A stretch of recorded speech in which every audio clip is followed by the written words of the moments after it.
and let's go. So hopefully that stream should come through any second now and we can get started.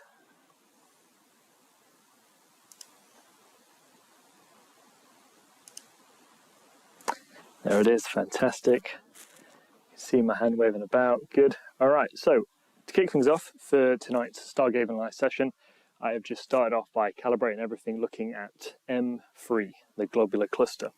So let me show you what the stacked image looks like at the moment. I have been taking 5-second long exposures and I'm currently on 96 frames, so 4 short of 100. And as you can see in the bottom left just here, that is the image we have so far, which is actually pretty nice. I'm just looking to the right there, we can see 3 little red dots or lines. There we go. So they look a bit odd, but I'm not using any flat stocks or bias frames or anything like that. What I'm going to do real quick is I'm going to swap from the stacked image so you can see the individual frames that are coming through right now, these images. So this is what it looks like with a 5-second long exposure. And what we've got tonight, which is different than any other night, is you are going to notice around the video as I'm talking a bunch of different graphics that we're going to be providing with information just to sort of fill the air whilst we are actually observing, and to give you key points that I don't want to have to keep reiterating over and over again, because if you've been in the stream since the very beginning, you might get bored of hearing it time and time again. So the key parts of information you'll see shortly in a moment will be like the equipment list that we're using, where we're located, and what we're going to be looking at tonight. So make sure to comment, send in any comments you can in terms of requests for what you'd like to see tonight. I've started off with this globular cluster and we're about to hit a 10-minute long total exposure, which means we can move on and target something else. What I think is really special about the setup I've got just here is that I'm taking these 26 megapixel photos. So I'm actually zoomed in by 150% compared to the normal view. That is the full wide view of, that's the wrong thing, of what we're seeing. So as you can see, that's a very wide look of the object. See if I can make that bigger. But I'm cropping it down by quite a bit. So if I change it back to 150%, it still looks great. That still looks absolutely amazing just there. So I'm going to pop this back down to the corner where it's out of the way a little bit, and you can still see the night sky behind us. You are going to see the likes of meteors, satellites, planes, all sorts behind me in the sky just here. So when you do, feel free to point them out. I encourage you to do so, because whilst I'm focusing on the actual ground-based setup here and what we're capturing with the telescope, I am still very interested in what goes on just behind me here. So, what comments have we come in so far is? Hellos. We've got one saying, "Hello Damon, I'm a 12-year-old from New Jersey in America. I'm starting astronomy with 2 telescopes from Celestron, and I get really good tips from you. Thank you so much." Fantastic, that's good to hear. I don't know if many of you have caught on to it. I don't know why, but people are always complaining that notifications aren't going through for the videos when I post them.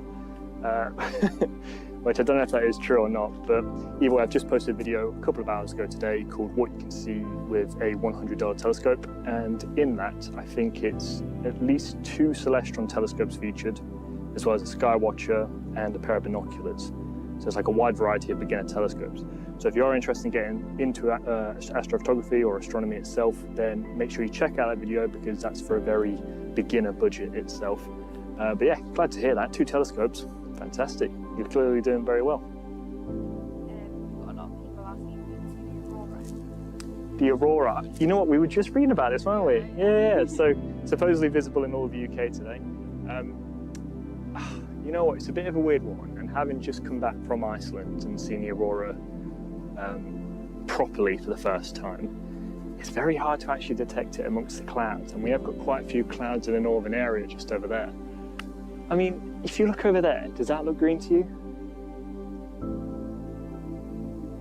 That's what I mean, you second guess it, don't you? Yeah, no. Yeah, so I can say, speaking from experience, actually seeing the Aurora itself, it's not distinctly green when it's not like incredibly vibrant, like it's not a KP index 9, what the max is.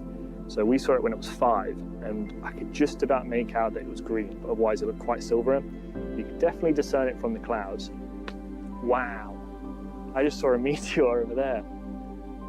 It's like the tiniest little gap in between the houses just over there. But yeah, we'll be keeping our eyes out for the Aurora, and if we do see it, it's going to be over here, and I'll switch the camera around so you can see in that direction. But I suppose for now you're on Aurora watch. Yeah.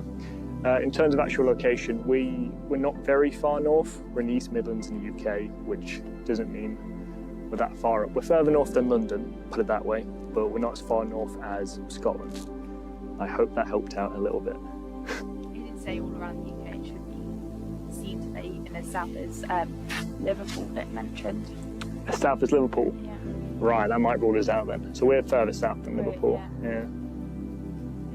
We've got a message saying I'm in Shropshire, looking north, still no Aurora. Okay, good. Well, that's fantastic. I'll tell you what, because we might not have the keenest of eyes right now, we'd really appreciate it if others located in the Northern Hemisphere could also, you know, give us some pointers, tell us if it is appearing where you are in the UK. Right, I'm going to change target now. So that's M3. I've just balanced the colours slightly so it looks a lot better. Let me make it bigger. Look at that, that is absolutely gorgeous. Now, something I'm really keen to do with this star cluster is I want to take loads of frames for the entire night. I want to image it for like 6 hours straight because there are a lot of variable stars within this star cluster itself. So if I make a time lapse of all the exposures I've taken in one night, you shouldn't just see like a static image of a star cluster. You should see lots of slowly blinking lights appear throughout, which I think would be really special. But this is taking multiple images and just stacking them on top of each other to create an image with a better signal to noise ratio. So I think that looks really nice, and that's a good image to kick things off with.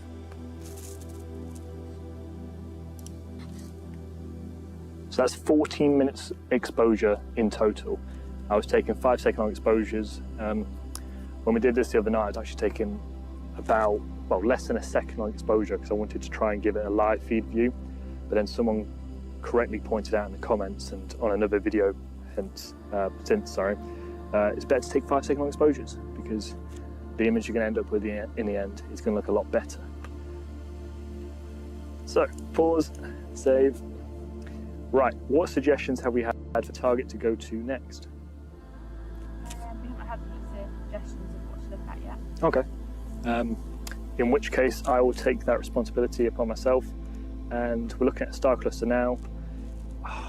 We did finish on M81 and M82 last time, and that looked really nice. So let's go for that one. So change that to auto.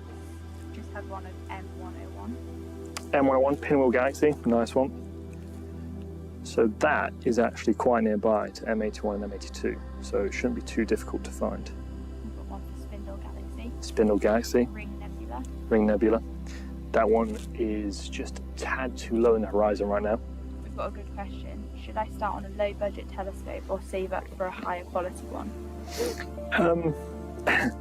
That's actually a really difficult question to answer because a lot of people refer to cheap telescopes as being hobby killers and saying that you'll get frustrated by how little you can see with it and how hard it is to actually set up. I feel like you can get into a routine with that before spending money on it. Yeah, 100%. That's what I was going to say in the video just posted earlier. The thing actually, spoiler alert, the thing I actually end up recommending is a pair of binoculars to properly get yourself suited into astrophotography and astronomy as a whole, because you learn the basics before struggling with looking at like deep sky objects, because with a telescope under $100 it's very hard to see faint objects, and it's just such a small telescope means the light gathering capabilities are rubbish. So yeah, I'd wet your toes with a pair of binoculars and then save some money alongside that to eventually get a bigger and more powerful telescope. I'm going to be posting another video in a few days called what you can see with a $500 telescope. So if that's more inclined to your budget, stay tuned for that, because you can capture some really special things with a $500 budget.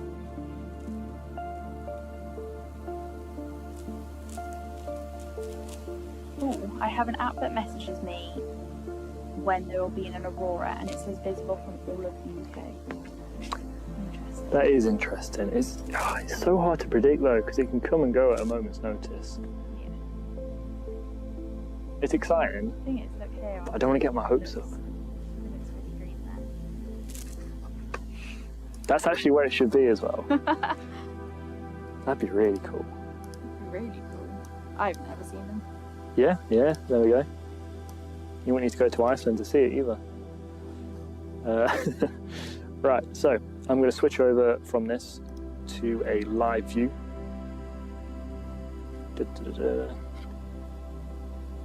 There we go. Crank this down to about half a second.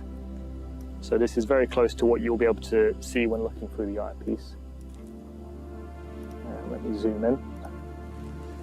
Oh god. There we go. What's this one? So this is M3. M3, the globular cluster. And that right down there in the bottom left corner is a very good representation of what you are likely to see with your naked eye when viewing it through the telescope. Okay, now things are about to get really funky because I'm going to slew the telescope to M81 and M82. We've got a question of, is a 6-inch telescope decent for planetary photography? Yeah, absolutely fine. Yeah. A 6-inch Newtonian implies that it's going to have quite a small focal length, so you're going to need to introduce something called a Barlow lens in order to help you get a higher magnification. But yeah, I've taken some really good images with 6-inch telescopes before of the planets, and you can see the rings of Saturn with as small as 3-inch that I've figured out from personal experience. You can see the moons of Jupiter with pairs of binoculars. Yeah, 6-inch will do you absolutely fine, but it's just right now at the moment, it's not a great time to be imaging planets. So you're going to probably have to wait until later in the summer, autumn time before you can get some good images. Okay, here we go.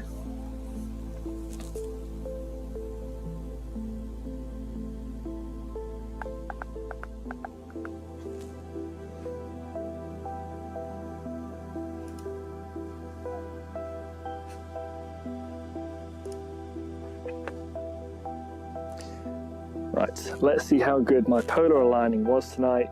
You know what, that's all right, it's pretty decent. So I should have mentioned on one of the banners going across the bottom of this live stream already tonight, but I am using the AM5 mount, which is just incredible. Okay, so we can see the Cigar Galaxy, which is that faint point of light there, and then Bode's Nebula, which is also a galaxy. Let's zoom in way too much there.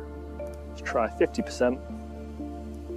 So I will try and central. Ooh. So in the center now, that is the Cigar Galaxy. Everyone's saying that it should be reddish for the Aurora, and apparently it's over our head. What, right now? Nah. I can't see it. I think they're having us on. Everyone's in on it. It's always green. Hang on, let me move the screen down again. Nah.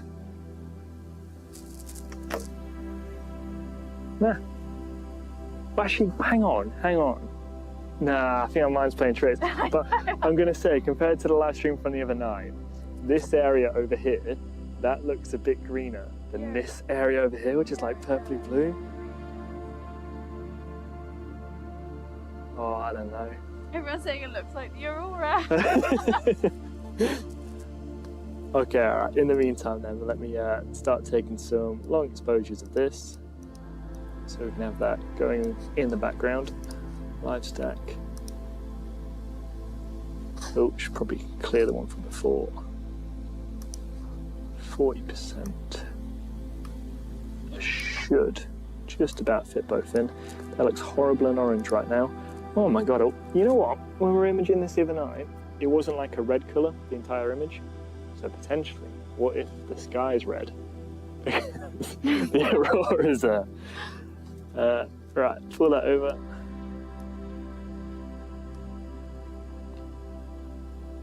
That looks nice, doesn't it? Okay, how's that appearing on the actual live stream? That's good, Mm-hmm. yeah? Okay, make it just a tad bigger.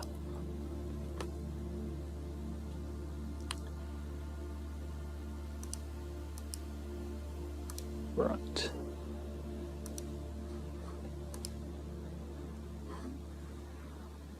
We've been told to turn off all our lights and we'll be able to see it. Oh, he's looking green behind the bush. Alright.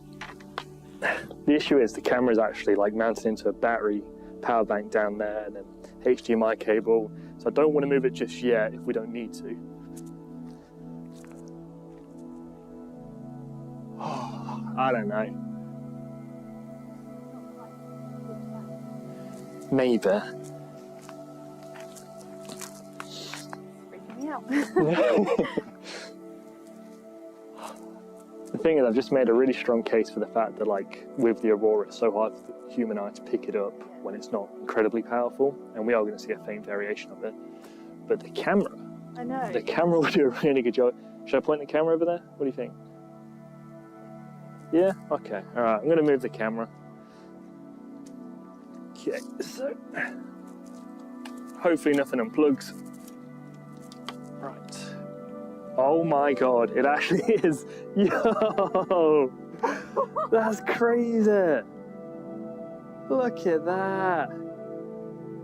The Northern Lights in England.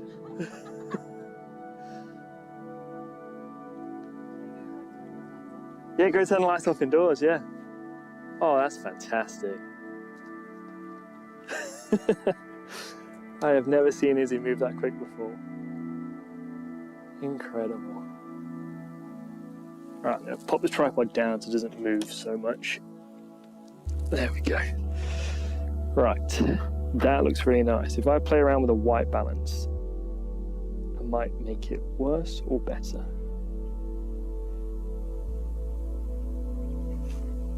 Well, I think we were better where we were, yeah. Okay, let's pump up the ISO. That made it worse. Interesting. I mean, yeah, that's definitely the Northern Lights.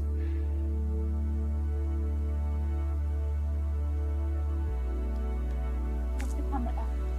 Up. It's like eye and then that's what you see.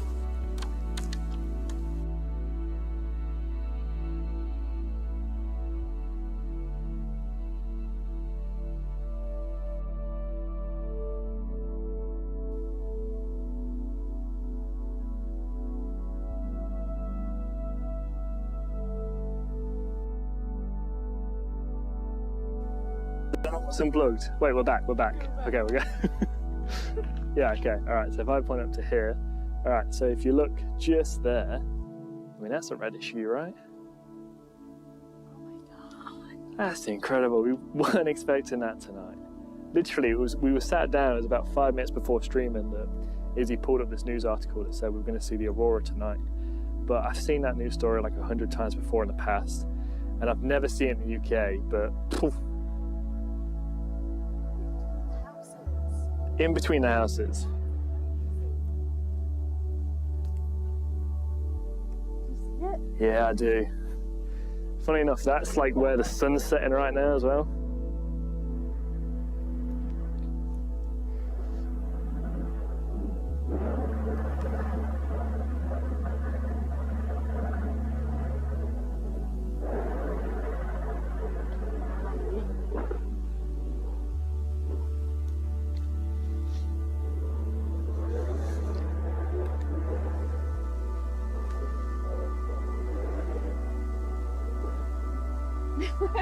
Call your neighbours, let's throw the Aurora party.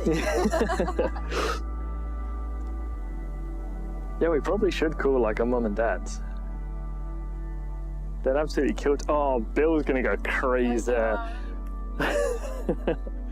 Alright, where should I put the camera down for the rest of the stream? I have it here. Yeah. Oh, actually, if I go further, oh, I don't go too far back. Okay. I'm gonna probably get rid of the live feed from the telescope.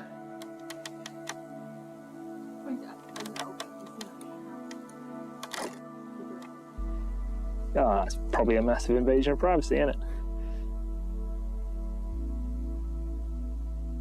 I don't want to overexpose it. Okay, that should be nice. Right, okay. Should I put the link in now? Oh, that's amazing. It's so good. Yeah, okay, alright. Do you see it now? Just because I know you've been looking at your phone, so your eyes might not be the same. But you can see like the faintest hint of green.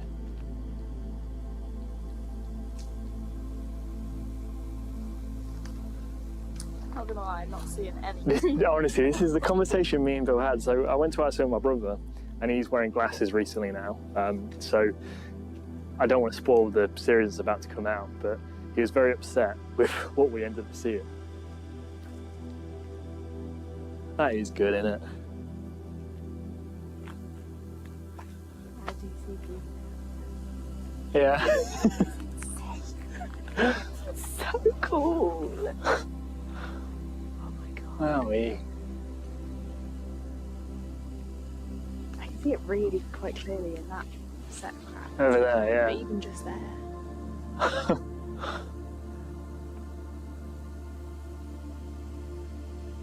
That is good. Well, I'm hoping then, as the night starts to get darker, you'll see the aurora better, yeah. Because there was a little bit of a red tinge that appeared over there, but it's disappeared now.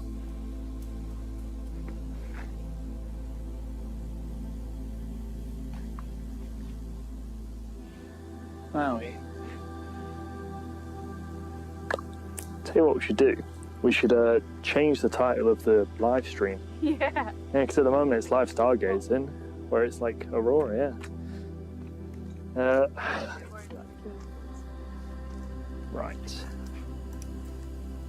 Would you mind checking that everything still sounds okay? Just because we've been a bit preoccupied with something else. Right. I'm going to put that to cover the neighbours. But then I also want you to be able to see like the crack down to the left. Yeah. Go to bed, they're both at the pub.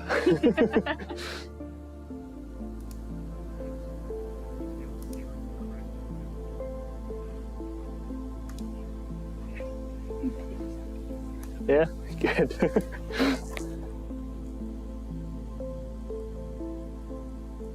What do I put? Aurora, Northern Lights? Aurora. The star guest Aurora. Northern.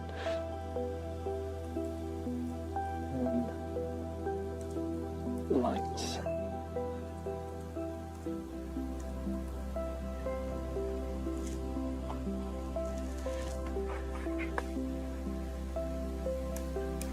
Oh, we've got suggestions for the title Aurora and Stargazing. Okay. Let's hear them, yeah. So at the moment I've just changed it to Stargazing Live, Aurora / Northern Lights UK, and then 3 exclamation marks because I got a little excited.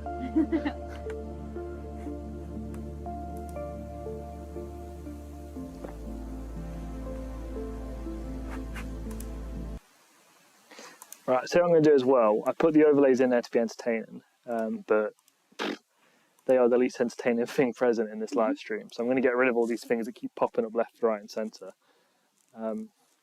Because, yeah. Oh, yep, sorry, cover them. Pop it just here. Okay. I think that's safe. Wowie.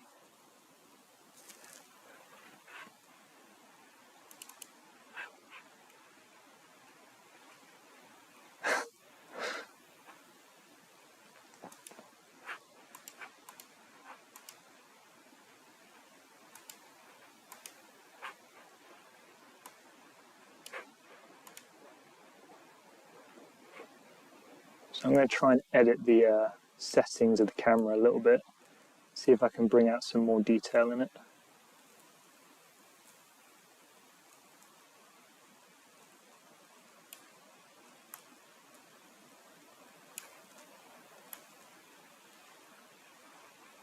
Is that all good? Yeah. Right, apply. Yeah, okay, that looks better. God, you wouldn't believe that's the UK, would you? No. Didn't have to go anywhere. We saw it. Oh, I spent so much money going to Iceland as well. So much money. Yeah, all right, I'm going to bring out the series in a couple of weeks anyway, but I'm going to release a series soon about how I tried to enter into the competition, Astronomy Photographer of the Year, and one of the categories was Aurora, so I've gone all the way out to Iceland to try and get a picture of the Northern Lights, and we were there for 7 nights, and I think it was probably at least 5 of them were crystal clear, but nothing, absolutely nothing. It wasn't until the morning of our actual departure, when we were getting on our flight, it was about 3-4 o'clock in the morning that the phone rings from the hotel, where they're basically trying to wake you up because the Northern Lights are there. So we've rushed outside and we've seen it. And I will say it was like, probably not even as good as this, but it's AKP Index 5. But I was very happy, very relieved to have been able to see it and actually capture some images of it. But we worked so hard to catch that. We drove for hours and hours. And here we are now in our garden, where it's, what is it, 18 degrees? Yeah. 18 degrees Celsius. So that's very warm, especially in the UK. This is what you dream of. Yeah, this is already a legendary night. I'm quite comfortable saying that, purely because of the fact that it's not only warm, clear skies, but I mean, that's very close to once in a lifetime what we're seeing right now. A lot of comments have said that. Yeah. Once in a lifetime. Got an adrenaline buzz. Yeah.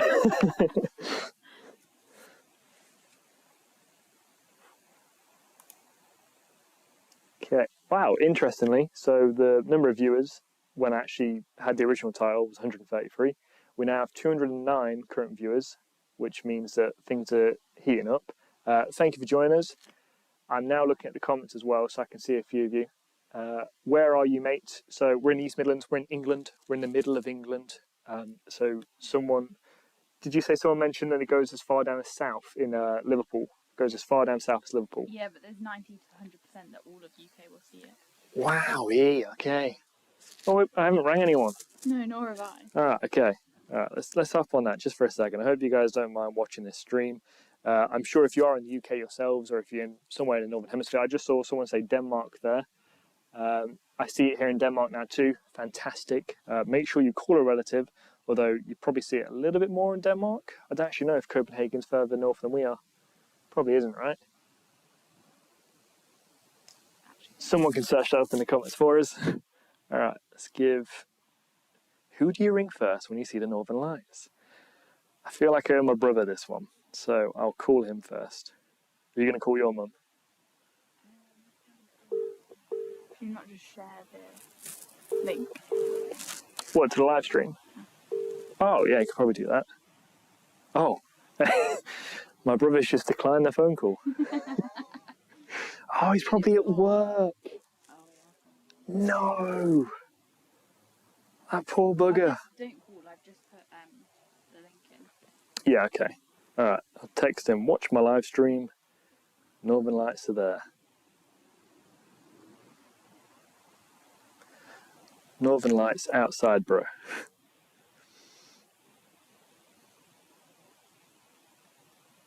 Oh, I feel really bad now. That is absolute sod's law, the fact that he's travelled all the way over there, barely seeing it because he can't really see with his glasses on. And now it's on his doorstep and he's working.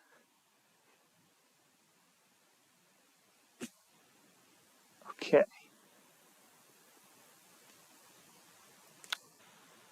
Right, in terms of what we're imaging in the bottom left corner, I'm going to make that big just for a second. It's not going to cover up too much of the view. Pop it down here. So these are 2 different galaxies. At the very top there we have the Cigar Galaxy, the very skinny one. It's a starburst galaxy, which means there's lots of formation occurring in the actual galaxy itself. But then down to the left here we have Bode's Nebulae, which isn't actually a nebulae, because once you bring out more detail in it, you start to notice that this is also a galaxy. Let me try and correct the colour a little bit, see if I can bring out some more of the arms. There we go, look at that. So that... Wow, did he get greener? Alright, so that is what this telescope is picking up, the one just below the actual image itself. yeah, I mean, it started off as stargazing, but it's been superseded by something a lot more special now. So we're just going to focus on the Northern Lights. Right, I bumped up the saturation quite a bit so that you can actually make it out. But the night sky does generally tend to be a bit bluey purpley. So I'm now going to pick the camera up and I'm going to pan it around a little bit. So there's Izzy sat with the laptop and a telescope looking up towards the night sky.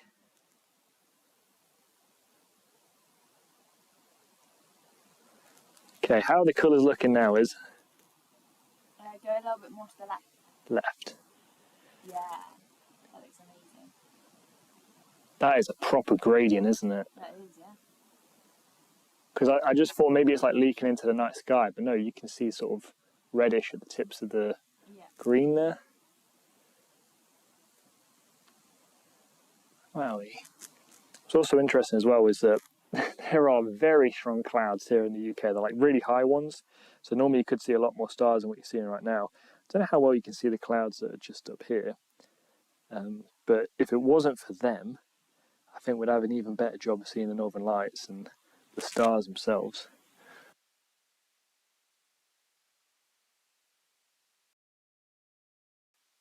We good?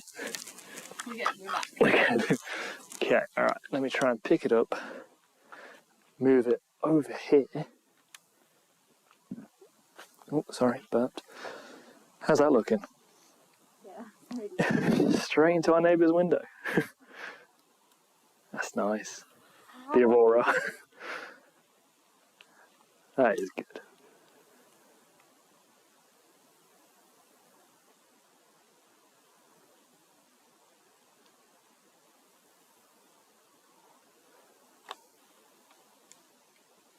Oh, dropped it.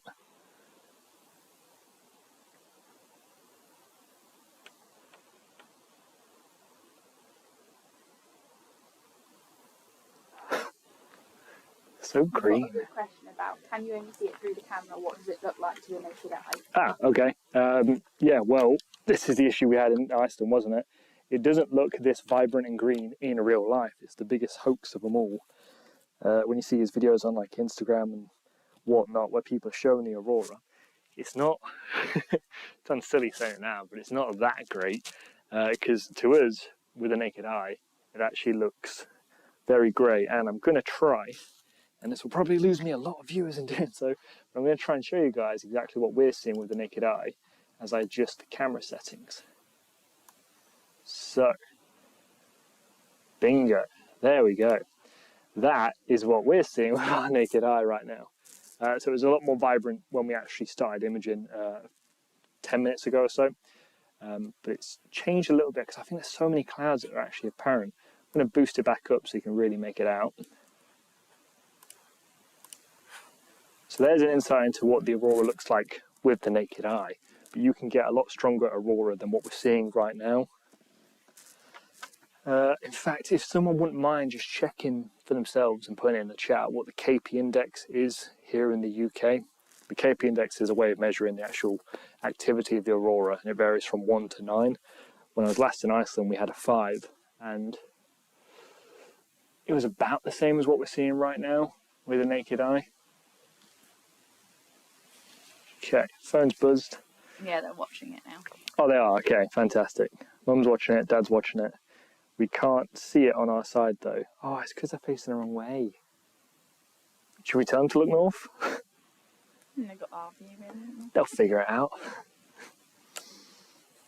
Okay, so pop onto here. 8.33. 8.33? Yeah. We've got a possible 9 as well, almost 9. What? I mean, I suppose we haven't actually reached... Adrian's watching it as well. Oh, is it? Hello, everyone. I suppose we haven't reached astronomical twilight, perhaps, here in the UK, where it's like proper nighttime. Oh, yeah. If we look straight up now, we can see... Oh, that's the layer of clouds, isn't it? It looks like a blanket. Huh. Okay, let me see if I can set this light up. Da, da, da, da, da. That's bright.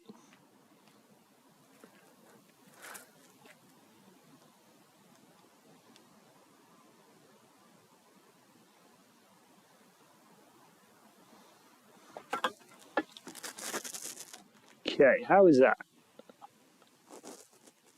We look very red. We look red. Oh, but it has made them bring them out a little bit more. So you can see us in the telescope. Yeah. Oh my God, yeah. Yeah, very God, red. caught the sun a bit, haven't I? It's all that solar activity. Okay. We've got a couple of questions about what camera we're using. Okay, we are using a Sony A7S Mark II, which is able to shoot in 4K, but I'm actually streaming in 1080p because my computer and our internet can't actually handle this streaming in 4K. The dream would be to stream in 4K 60 frames per second, but if you want to do that, you need the Sony A7S Mark III, which is a model up. I've done a video before, you'll find it on my channel. It's about the Sony A7S Mark I. They're all fantastic cameras in low lights. They're perfect for filming the night sky in real time, as we're doing right now. It's honestly my favourite camera ever made, or favourite series of cameras ever made. So yeah, we're using a Mark II right now, but you'd be able to capture just about the same as this. Oh, I don't know why I moved it. Feels so wrong, didn't it? You'd be able to see the same as this with any variation of the actual camera. It looked best with the Mark III, of course. But yeah, great camera, very lightweight, and you can put it with a lot of different lenses. The lens I'm using right now is a 20mm f1.4 lens, which is letting in a lot of light. We've got a special comment saying, thank you for showing us with the real naked eye. I've just looked up now and see that what I'm actually looking at is this. Fantastic, yeah. Actually, yeah, to be completely honest, I despise it when people put it on social media and they show the Aurora looking incredible and super vibrant, because then you get a bit catfish when you really go out there and see it for yourself. If we hadn't pointed that camera, we probably wouldn't have known about them. Yeah. Do we turn it down to show people it? No, this brings it out. Yeah, So okay. we can actually see it. Yeah. This is way more magical.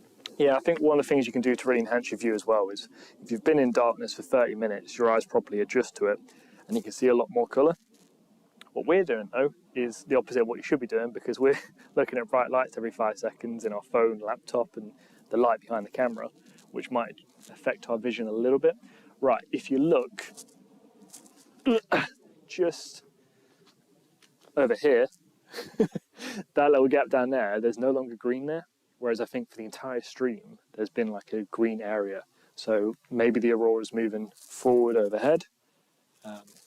Maybe it's dying down. Who knows? Or maybe it's about to absolutely blow up. Anything can happen right now. Okay.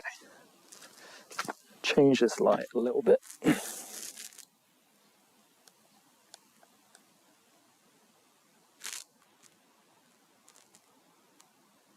So if I make this light blue, we shouldn't look as red and deadly. Okay, how are we cooking now? Almost blue. Almost blue? Yeah. Okay, fantastic. Alright, tilt this down just a little bit more. Yeah, let's play with the ISO a little bit. So that's getting super bright. Ooh, looks horrible. And that's getting dim. That one or that one? Let's play with that one. See how that looks. Okay, yeah, it will look super blue now. Very nice. Okay, completely forgot about the, oh yeah, not really much point imaging anymore, is there? Because not only are the clouds, there's a bit of green hue to all our images. Yeah. You know, I'm going to leave that there just for the, you know, proof that your astrophotography is going to be affected by the northern lights, which no one ever really thinks of. Very nice.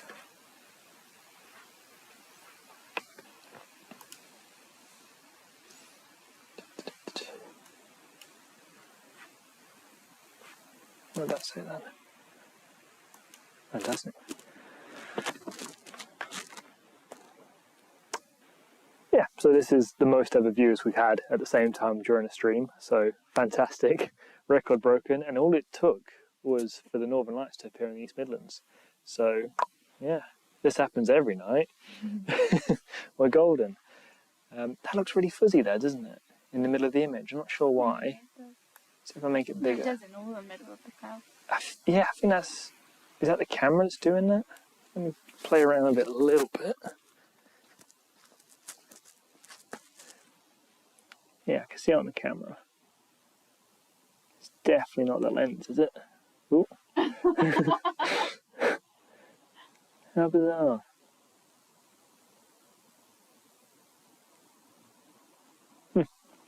Okay. If anyone knows why that's occurring, please let us know in the comments. Okay, so the Aurora is over here in the northern direction. So it only makes sense now that if we're going to point our telescope at something, we should point it in that direction. Well, funny enough, look at that. No clouds, let alone northern lights. Right, that's exciting. In which case, whilst we're looking at the northern lights in one direction, how about we look at the biggest black hole we've ever imaged directly with our telescope in the opposite direction. So let me just colour balance this, get one last quick look at this. I tell you what, that green is filling up the entire view now of the camera, which is nice. Okay, so there we go, that's 25 minutes. Let's really zoom in. That's very nice. So I'm just going to make this a tad larger. That's the cigar galaxy. And then if we go down to the left a little bit, I have lost it. Excuse my poor navigations, there we go. And that is Bode's Nebula. See if we can bring out the arms a bit more.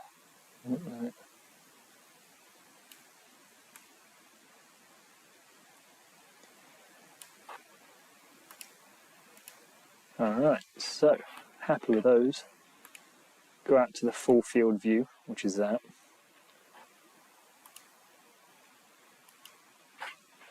And then we're going to save that image. Start stack, and now I'm going to reconnect to it on my phone and point it at M87,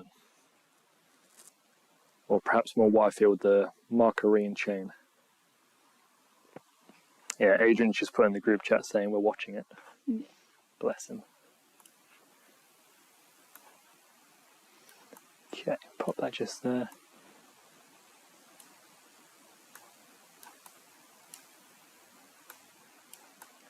The thing is with streams as well, I feel like the image itself can look really static after a long time, especially when you're imaging the night sky, because the quality it's going through image-wise doesn't look that great. And if we're just sat here looking at our phone reading comments, again, it just looks all still. Like the northern lights aren't flickering and changing in real time. So I tell you what really helps make it seem live, not seem, but look live. Birds. Yeah. Birds and bats to keep flying around everywhere all over here. We've got starlings nesting in our roof. So they're keeping it real, which is handy. Ah, my sister says, thanks for the shout out. Hi, Elle. Hi, Adrian. Cool. Okay, so I'm going to go back to controlling the mount. And then we're going to watch the telescope slew around to the other side.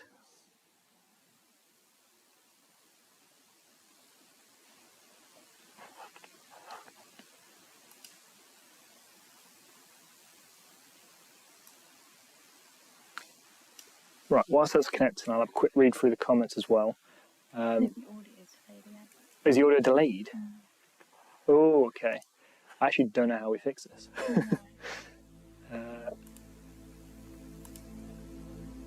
Oh, the music's gone because I stopped doing the overlays. That's interesting. Alright, we'll try and fix the audio as well.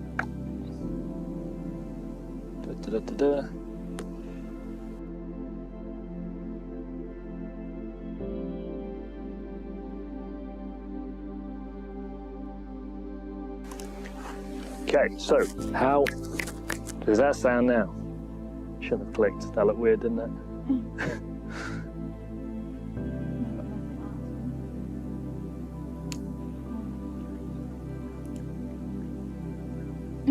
Yeah, spot on. Okay, all right. Okay. Oh, that's beautiful. That really is beautiful. All right.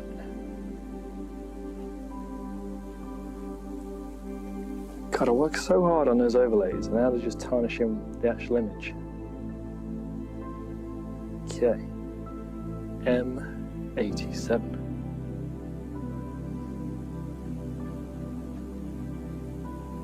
Okay. Oh wait, make sure that doesn't get caught on anything. Oh, what's moving? That's okay. Yeah. Go. The thing is, it flashes in the top right now saying, "Spotted any meteors?" Who the hell gives a crap about any meteors right now? I'll pan the camera around a little bit as well in a second, so you can see what the entire night looks like. Because again, that's the northern direction just over there, and obviously the northern lights are emanating from the northern poles themselves. You can have to do a silly dance so you can check it. I'll do that next time. Throw some jazz hands. The click's going.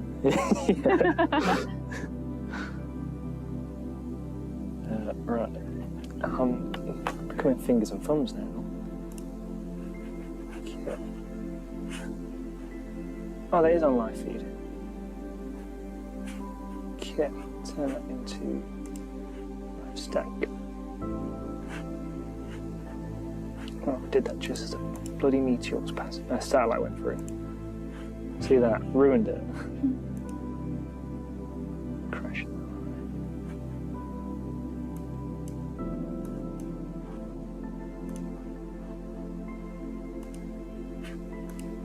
Right, probably not worth worrying about this right now, just because it's going to take quite a while to collect enough data. Oh wow, 535 viewers right now. As I said that, it dropped by 17. Huzzah. Okay, let's move this around. Let's have a little gander. Be careful not to unplug anything like I did last time.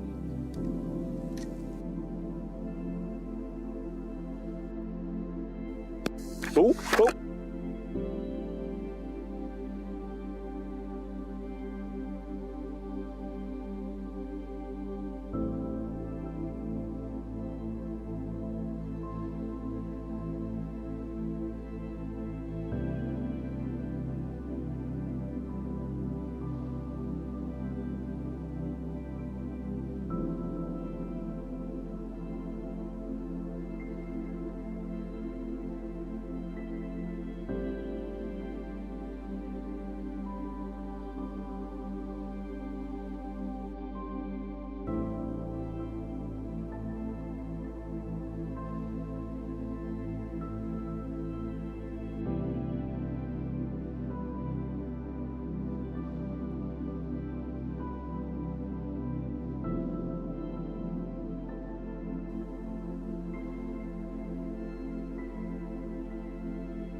Oh, we're back on. We're back on? Yeah. Huzzah! There's my butt. Okay. Okay, we're back. Should I do a silly dance? No, I won't do a silly dance. Not yet. Right, Mike's going to do a rain dance and get rid of all the Aurora. The aliens got you. Oh, what are the odds? Yeah, I actually tightened up the camera properly, so when I picked it up, it just fell forward. The camera didn't fall off, it stayed on the tripod. But HDMI cable popped out, came out of the power bank as well, but we're good. I'm going to try and be more delicate this time. Wish me luck.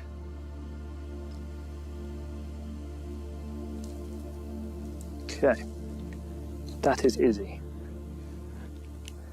And that, oh my God! What? Holy crap!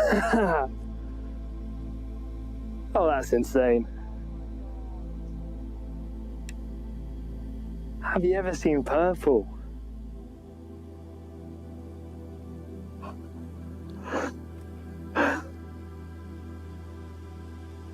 Oh, that's incredible. Yep, don't worry. The audio's not important right now, is it? Alright, let's see if I can point this higher up to the sky. So you're going to lose view of us, which... Spin this around. Okay. When...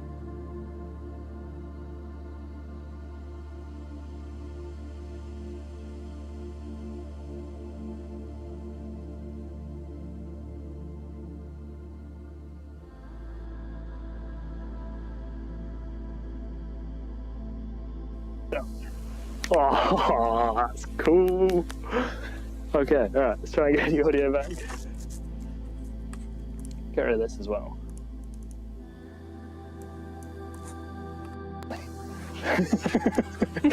Alright, we got it back. Okay, so hopefully the audio should be back now. My view of the live stream is massively behind because the sky still seems green. There we go. Oh, that's gorgeous. So cool.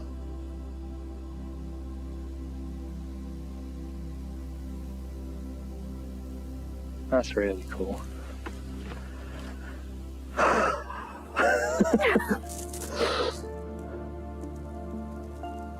That's such a beautiful gradient of the night sky as well. Like the green was nice before, but that... Oh, you know what? Yep, get rid of the overlays. Sorry. I just thought, you know what? I just saw a meteor, but it wasn't. Okay. So now this is coming along.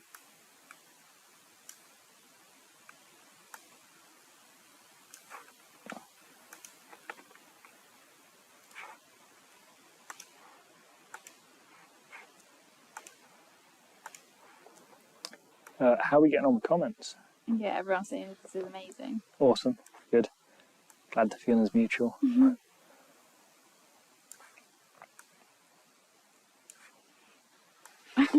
Everyone was a bit confused at the camera.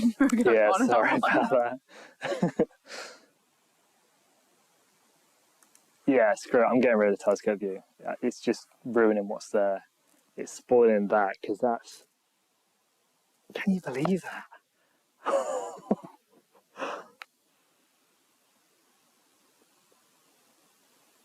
It's unbelievable. Wow! Right, so earlier when we said that, like, the north... Sorry. Did you really see this? It really scared me, no, but I thought the world was falling. Oh my god, it may as well be. That's incredible. Oh, right, so wow. earlier kind of mentioned that Northern Lights are a bit of a scam in the sense that they look green on the camera, but not to the naked eye. But this is all red going straight over our heads right now. That is incredible. Wow. Where's my recliner?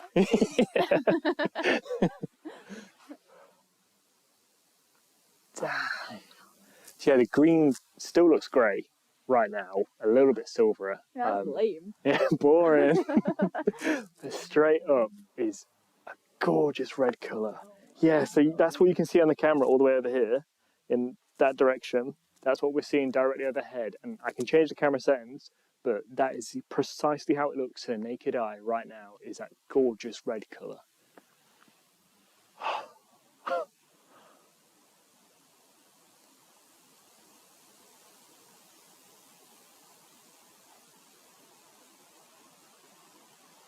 There's so many clouds. There's so many clouds high up in the night sky, which means it's basically a terrible night for stargazing in that sense. But the northern lights are clearly so bright that they shine through.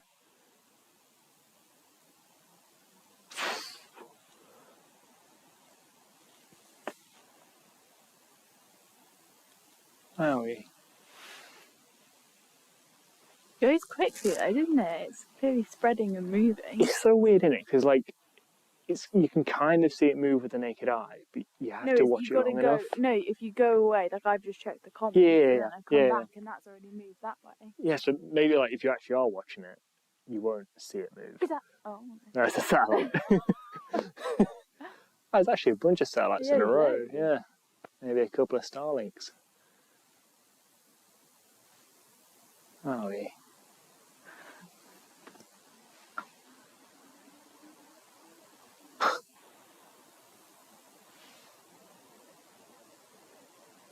Gorgeous.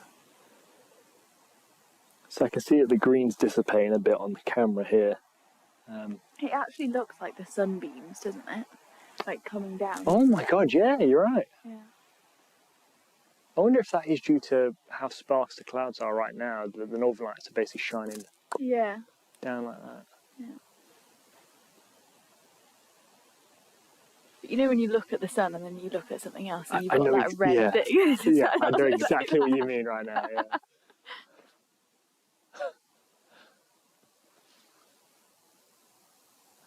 So it was really red up here now. It's a little less red, but behind us, and I'm going to fall off my seat in a second, aren't I? 'Cause I think it's already off the edge of the... Yeah, it's not even on the patio anymore. Look how red it is over there. Wow, you're spot on, Bug. Honestly, those... Yeah.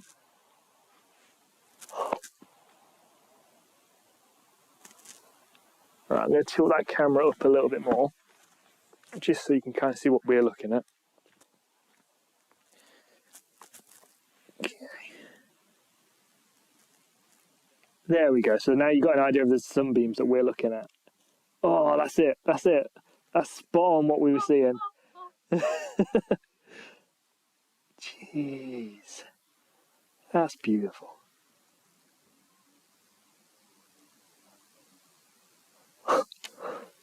It's so nice we've asked if it's been photoshopped. Nope, this is real. This is real. Do you want to do the weird dance? No. Wow. Oh yeah, do you want proof of actually what the rest of the night sky looks like? Please do not be stupid and unplug this. Alright, there is Izzy. She is sat by the laptop and the telescope. Behind her is north, that's the northern lights. You've got green, then you've got this beautiful purple, red.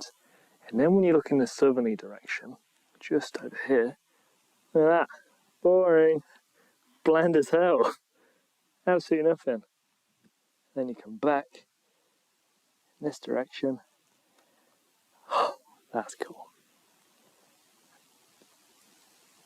Very cool. God, that's really alien-like. That gave me a weird feeling then. Kind of like you were being beamed up. Who, me? Yeah. What? Angel.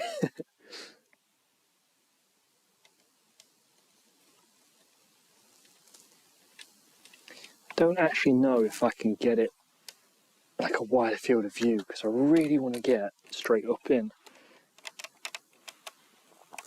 That's just there.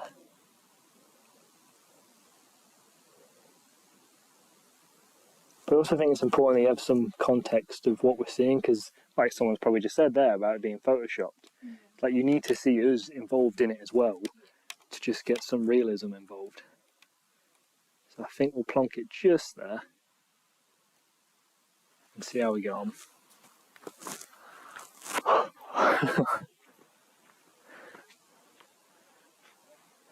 The thing is, say again? There's that fuzz bit again. Fuzz? Yeah.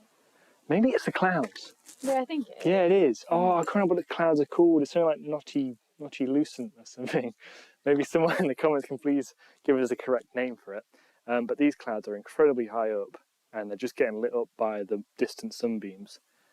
So it's not a camera issue, it's actually something real. God. I'm going to do some star jumps, is that weird? Okay. This is real.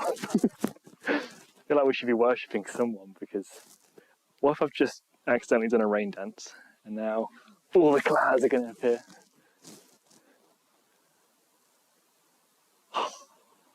That's so cool. It's like loads of really long fingers reaching down. Okay, Bug, I can really see green now. Come stand here. I'm going to assume it's because it's darker and that's why it's standing out more. So many cables. What? So just over here. Oh, wow. Yeah. Oh, Bill's going to be kicking himself. Oh, Adrian, if you're still watching this, please try and get in contact with Bill so you can see this.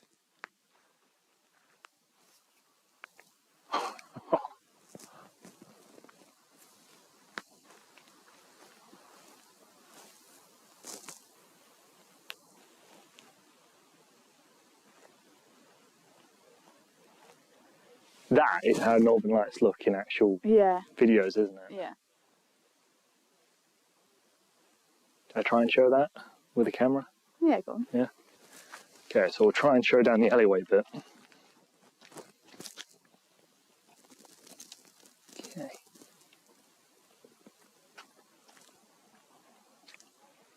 Would you mind just grabbing the power bank? It's on the floor. I'm surprised it survived that. Yeah, it's a chunky boy. Okay, so that's what we see through the alleyway. And you can sort of see the Northern Lights stop just above the trees over there. Go up a bit, you can really see. Yeah, wow. Look at the purple! Oh my god. Oh, that is crazy.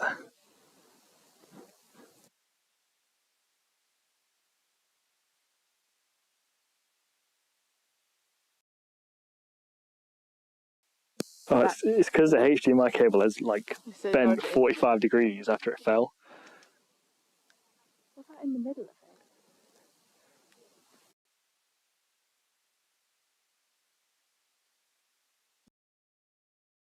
Do you want me to hold whilst you spin? That's it, yeah. Try and go slower. And then going.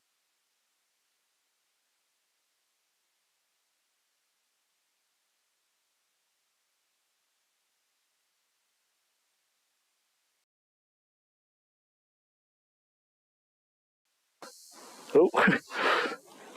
Alright. I'm going to put it down a second. But yeah, there's the difference. Oh, no, actually, no, look.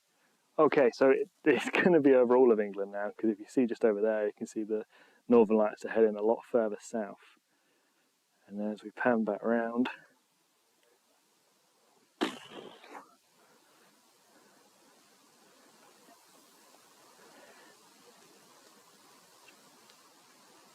that's cool. So that's what we're looking at right now. That's why I said to you just a second ago, didn't I? Like, that's how the Northern Lights look on video. Yeah. Because sort of like huge pillars in the sky. No, it's like the sunlight going through the ocean. You know, those, like how it reflects Yeah. that. That's a more beautiful analogy. Yeah, come to me for the analogy. Oh, look how strong that is. My god. That's whirlwind, isn't it? Yeah. What is up with those clouds?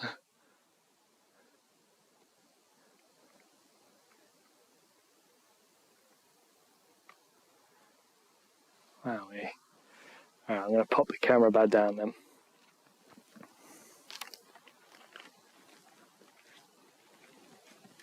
Ooh.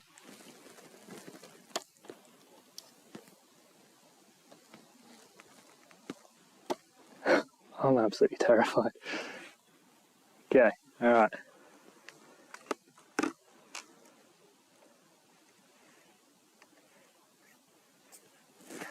Okay, yeah. I feel like there though. What? What? Straight there. Oh, it's well red over there. Alright, you get the power bank again? Yeah!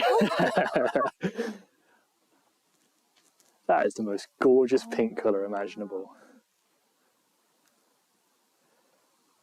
Oh yeah, is it still streaming by the way? Oh wow, you saw it change there. Oh, if I keep this still and just stop blabbering for a second. Yeah, you can see the lights flickering. What is that black thing? Is that a bug? You see this? No. It's like the top middle of the screen. It's on the computer. You sure? Oh, it is. Okay, my bad. I just confused everyone.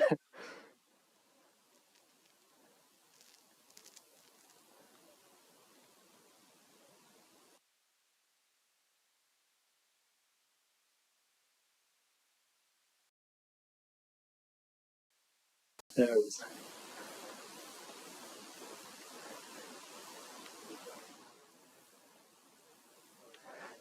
Right, if you back up to the left with me then, that's it, keep going back, keep going back, keep going back. Avoid the table. Yeah. And then we keep going back. Try and place it over here. Yeah, because it'll be behind us now. Yeah, and then we'll get still the cool spot. Can you just make sure the camera's not lost the video footage? No, we will. We're good? Yeah? Right, something I haven't done in a while then is play with the exposure. So...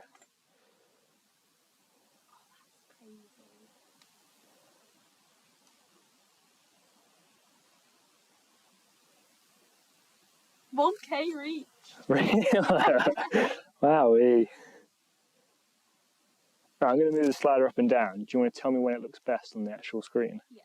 So going down.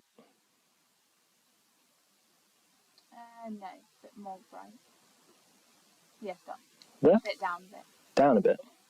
Yeah, that's pretty good. Okay.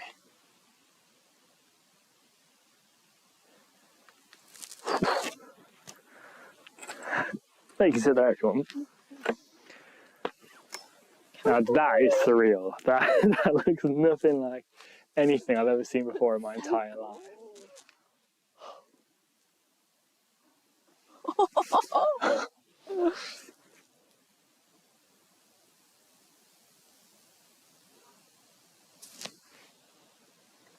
Audio's asking for calibration. Oh, is it? Okay, we'll fix the audio.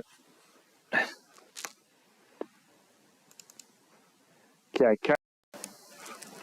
okay, and then I'm going to do my snappy thing again.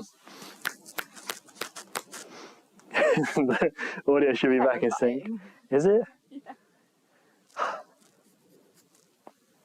wonder how many people are missing out. Oh.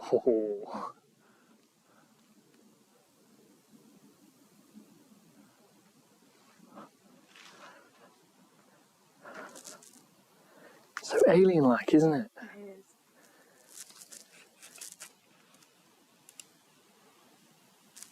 Oh my god. I know. Is it just catching up to speed or what? Yeah. Yeah, okay, catching up to speed. Oh my lord. 1,000 concurrent viewers. Also, maybe put East Mids in here, because a lot of that was asking where. Do you want to change the title? Yeah. Yeah. So,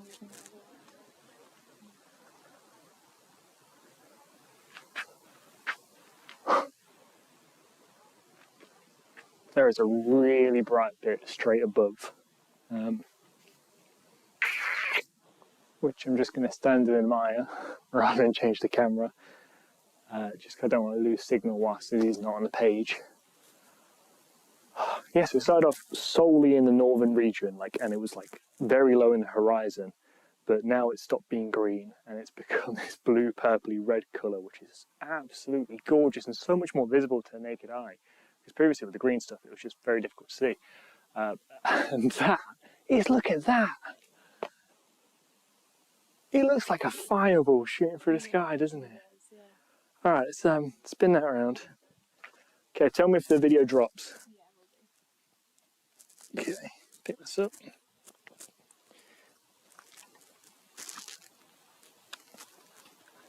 We'll go up just above the big tree. This is really pink.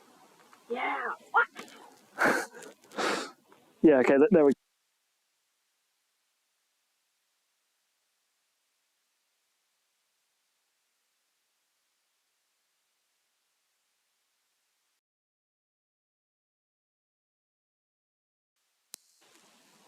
Right, back? Yeah, We're back. Okay, alright. So, I'll try and pan round so, again, they can understand what's going on. Right, that's Izzy, okay?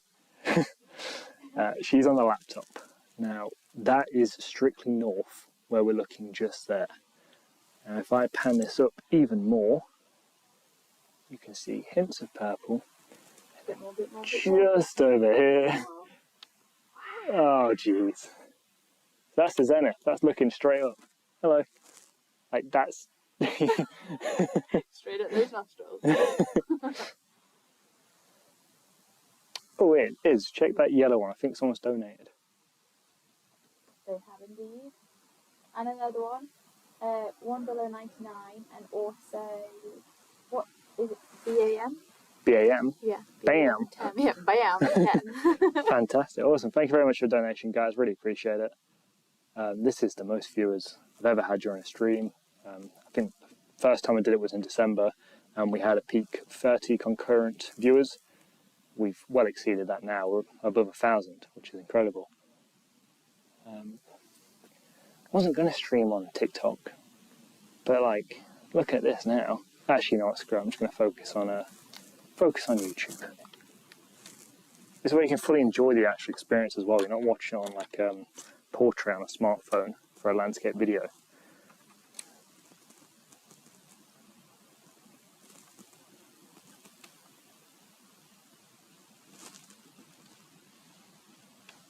Oh wow.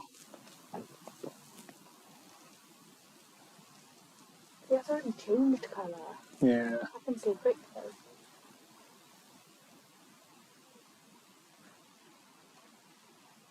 Oh, my head's in the way. So that's looking straight up. Got green, purple, red, blue. Oh, my stomach's going like crazy. Alright, let's bring this back down.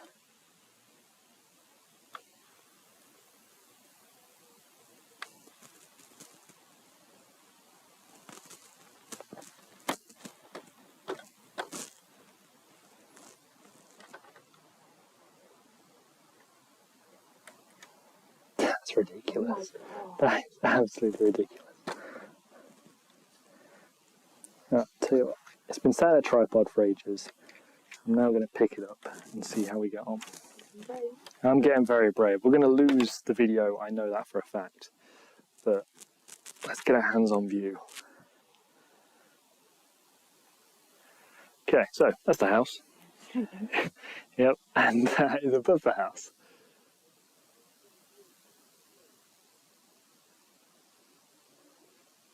Go back down.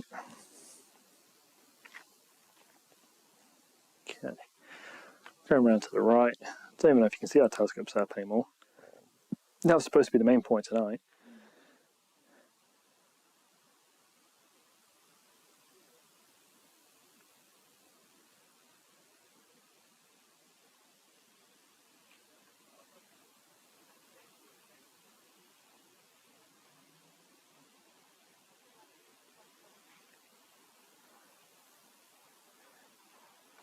Yeah, so looking far south now, they've got more green in the south direction than we do in the north direction. So if you are further south than East Mids, get ready, because something very spectacular is about to happen, if not already happening.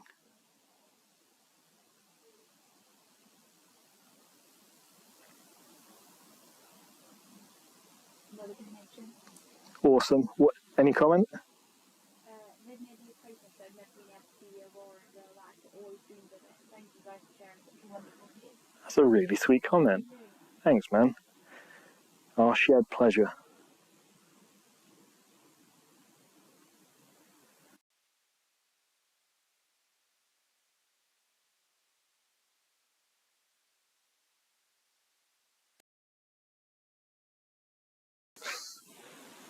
We're back. Look at the way it flashes pink every time it comes back on. Like, oh my god, it's on the house.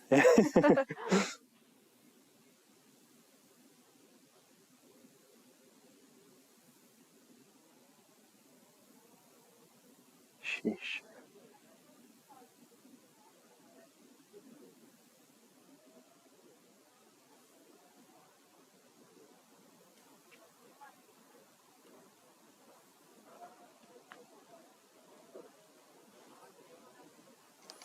Now I'm going to change the camera settings a little bit. Yeah, you can really make out the separation there. It's not like just a cloud. You can see lots of very tiny slits. That looks very heavenly. Let me do a pan up. So this is us chilling on the ground, and then is look up. Whoa!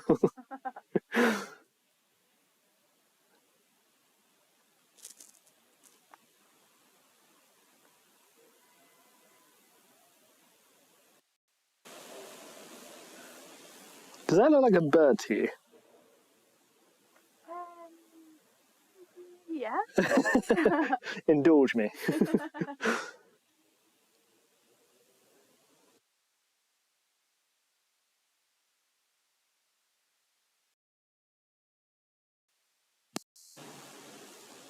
Okay, we're back. We're back.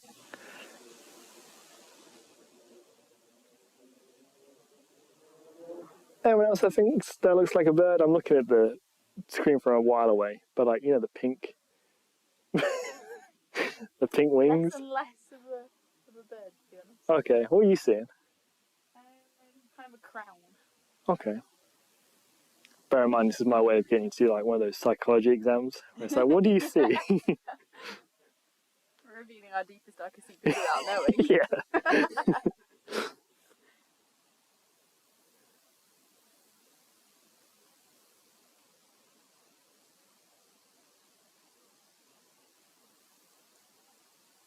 That is gorgeous.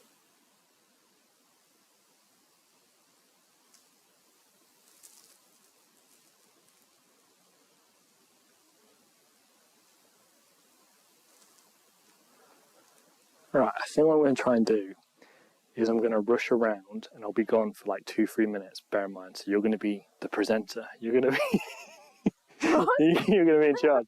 So I'm going to get another camera and I'm going to plug that into the laptop. I'm not quite sure where it is. Yeah. Well, I'll get another camera and then that one can be used for like actually panning around and looking at stuff. And then the other one, oh wow, can just stay still. Because I want people to be able to see this moving in real time. Because it does change every single time. Which direction do you think I should pan it in right now? Should I point it that way? Oh, that's nice, isn't it? Yeah. Yeah, okay. All right. Would you mind grabbing the power bank for me, please?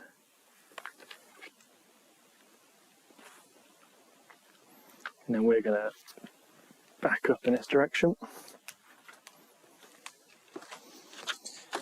And that was relatively well done. The audio's probably cut out, hasn't it? How are we looking? Yeah, we need to pan up a bit. Yeah, sorry, I haven't got it in yet. Oh. Right, pop it on there, excuse the shaky footage.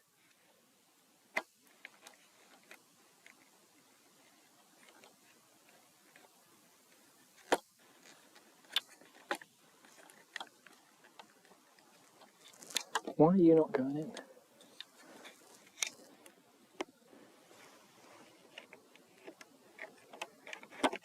There we go, gotcha. Have I? No, that's embarrassing. There we go, planted. Okay, no more shaky footage. Let's have is just... Right, how's that look? Go up a little bit more. Up a little? Okay. But yeah, I don't want to lose you. Never. Alright, pop you. Is that okay? Is that a nice middle ground? Yeah, that's alright. Yeah. Right. Probably take the mic off me, shouldn't I? Otherwise, you're going to hear lots of grunting as I run up the stairs. Fantastic. Give them a big old wave. Prove we're real humans. Also, I feel like you can green screen some of this stuff. So maybe this helps a little bit. Oh, this would be a nightmare to green screen out, right? I don't know.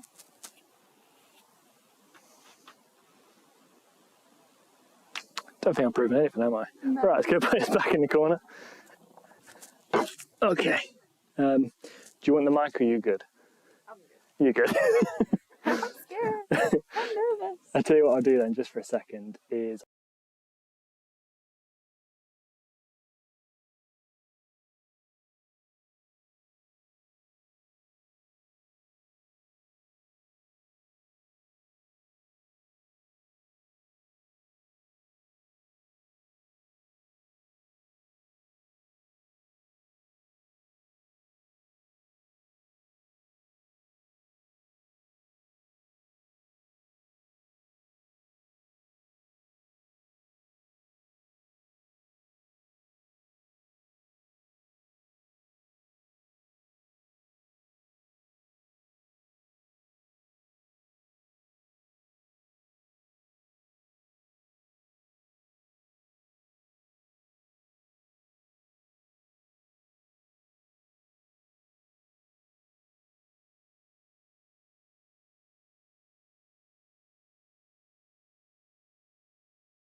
Yeah, thank you.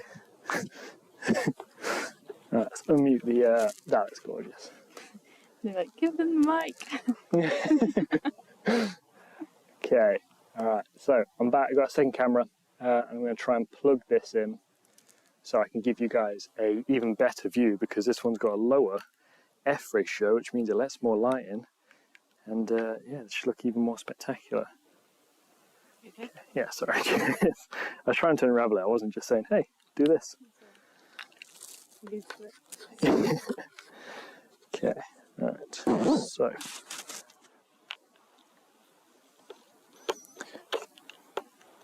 I'm using a dummy battery for a second Sony A7S Mark II camera.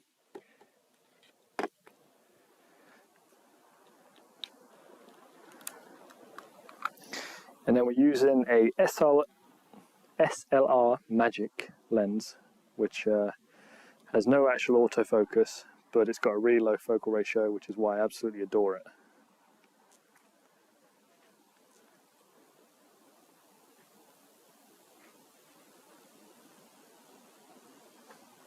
You okay? Yeah. Yeah, comments okay? Yeah. Good, good, good.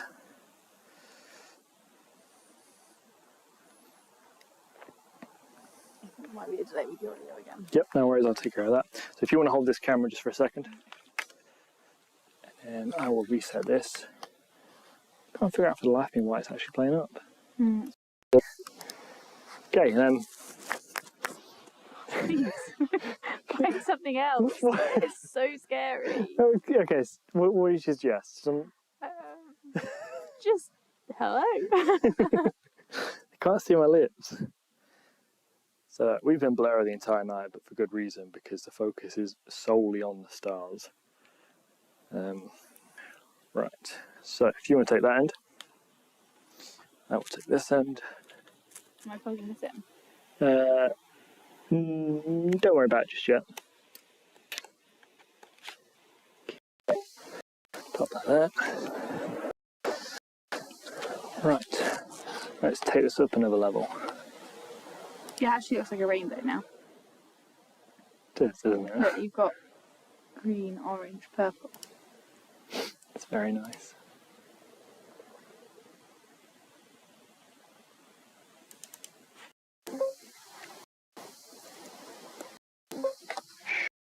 Oh, what are you doing?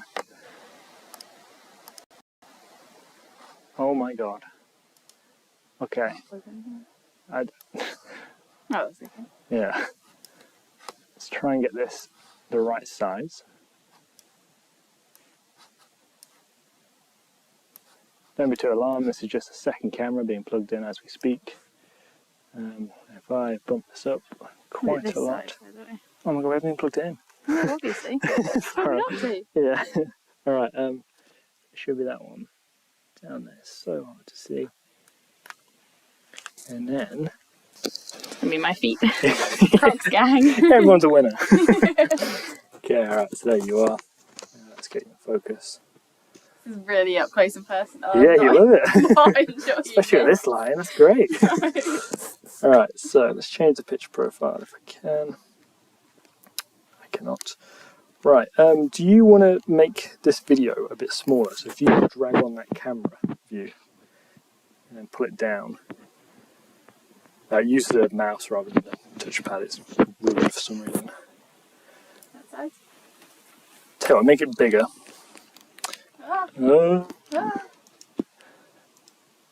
That's it. Okay, right, so that's Izzy sat down there. I'm going to pan around to behind her. There it is. Okay, cool. So if you want to hold this just for a second, don't worry about what you're pointing at, it's not that important. Maybe point at a telescope. But that camera, unfortunately, is a very flat picture profile. Put like that. Figure video.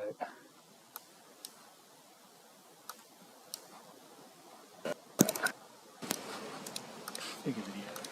Right, let's see how that one looks now. Okay, oh, just lost everything.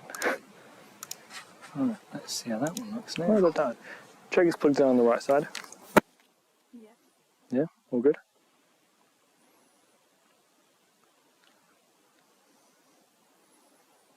How bizarre.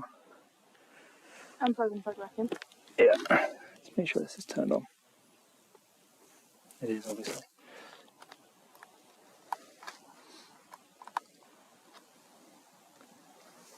This is flashing. Is it supposed to be flashing? It's not supposed to be flashing because it's supposed to be connected. I think it's just frozen and then stuck on that one. So if I double tap this.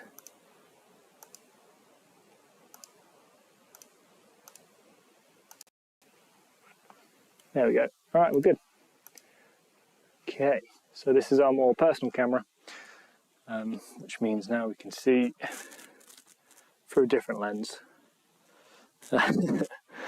Right, so if I point to behind you and I find a bright star.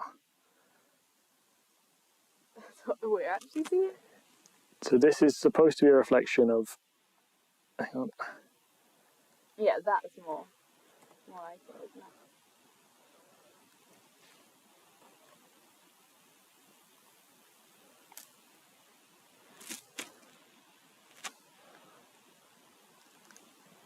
All right, I'm going to sit down. How's that coming up on there? Yeah, it's okay. Yeah. How different does it look to your one? Yeah, very. Very, yeah.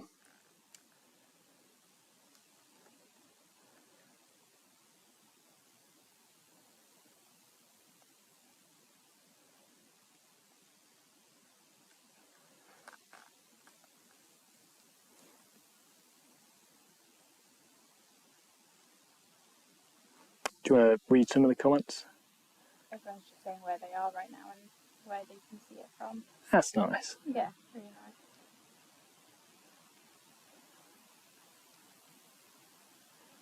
Even in Africa, it's seen. Wow. I suppose you can count Morocco and Egypt. That's really far south. Really far. Very faint in London. Nice. Seen in the Netherlands. Cool.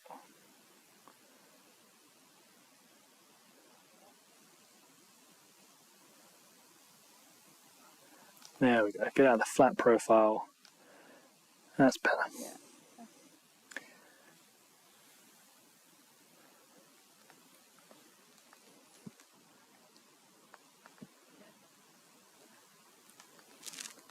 Okay, so with this one I should be able to pan round.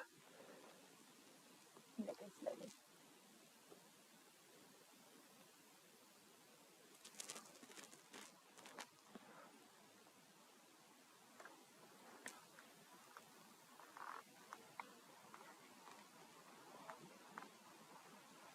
So that's looking south.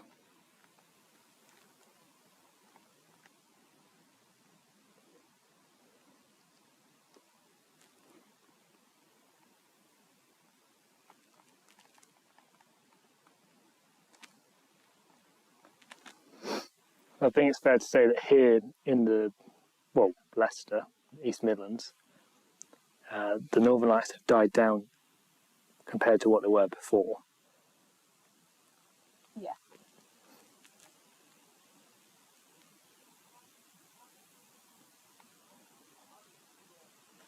Street lights will go out in 10 minutes, so we can see if that makes a difference. That's a good point. Right, I'm going to turn that camera off just for a bit, because I don't know how much it's actually adding. Yeah. You okay, jump to this seat? You sure? Yeah. Yeah.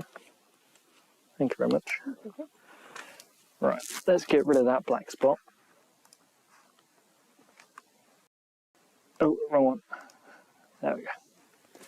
Okay. I mean, that still looks really nice. It's very apparent now how many clouds there actually are. I mean, we look straight up and we're just... So you can't see any stars looking straight up. You can see some looking over there, which is nice. So as great as this actually looks, it could look so many levels more better if we just didn't have these weather issues. It's actually extra frustrating because if you check... I don't know if that brings it out. You think? Because I feel like the clouds would almost absorb the light and show it more. I don't know. No hate for that. no clue if that's right or not. No, we're like, you know, when it's a cloudy night and then you have all the street lamps. And typically in England, the street lamps in past history have been like orange, haven't they? Yeah. So because their light shines on the ground, when you have clouds, the light hits the ground, bounces back up to the clouds, and the clouds look orange. Yeah. As a result. So yeah, maybe they do enhance it a little bit. Yeah. Here we are complaining, but the odds are this might be the perfect combination for seeing them. Yeah. Yeah. So if you are just joining us now, or you've joined us in the last 10 minutes, feel free to scroll back into the previous parts of the live stream itself, because what we are able to do is basically see a time lapse of how the Northern Lights have progressed throughout the night. And it's actually incredible how it's happened. We sat down here just expecting to have a typical stargazing session where we were imaging the night sky, but very quickly transpired into something a lot more spectacular, didn't it?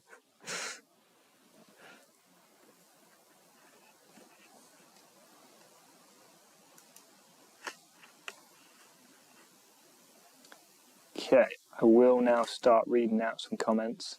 Apologies, I'm not going to go too far back just so we can address the most recent ones now. Right, Wild Wonderlist, hey both of you from New Zealand, hello. I'm sure people in New Zealand can get their own Aurora, but down there it's called, not Aurora borealis, it's called Australis borealis, Aurora australis. Oh no, I should know this. It's called something, they have southern lights, don't they? Yeah. Yeah. Yeah, they still get it, which is absolutely great. But I suppose now is our time to shine. Northern Hemisphere represent. Right, so going down, already lost my place. Can't see much over Mansfield, really faint and blurry colours. I mean, to be fair, it's gotten really cloudy here. Yeah. Mansfield's just a bit further north than we are. And also, I feel like it's mostly passed over where we are. Really quickly though. Yeah. Really quick, but you can still see the like rays there. That's a really good spot there, yeah. Yeah. Yeah. Hello from New England. Hello. New England is in America, isn't it? Yeah, it's not yeah. it. Okay. Yeah. I've just not been told about something that's going on. There better be 2 seats, never let a lady stand. You are very correct, Micho Taco. No. Allow me. I won't trip over it. Thank you. There you go. Alright. I'll move the camera out of the way as Call well. that now. Yeah, I have. Oh wait, where's this one come from? Oh, it's because the power bank's down there. Pop that over there. I think we're safe now to pop the overlays back on and give you guys some music, which everyone loves. Sing? Am I going to sing? No. Right, yeah. Hopefully that adds a bit of ambience. And then let's get back to them. So, Ramaman. This frame is perfect, though you guys in the middle and the whole sky naturally illuminated. Yeah, it does look nice, doesn't it? Yeah. Again, nice little gradient. Yes, of course. The thing is, I've actually got a light that's down here to our bottom left that's shooting out basically a purpley blue light, and it makes it look purple and blue as well. So I can change that now. Well, does it look cool like this is? What would you say? Okay. In which case, I will not touch it. Yeah, thank you for that. It's because it's not on the actual patio. Ah, my finger. Lost a finger. Alright, pop that through there.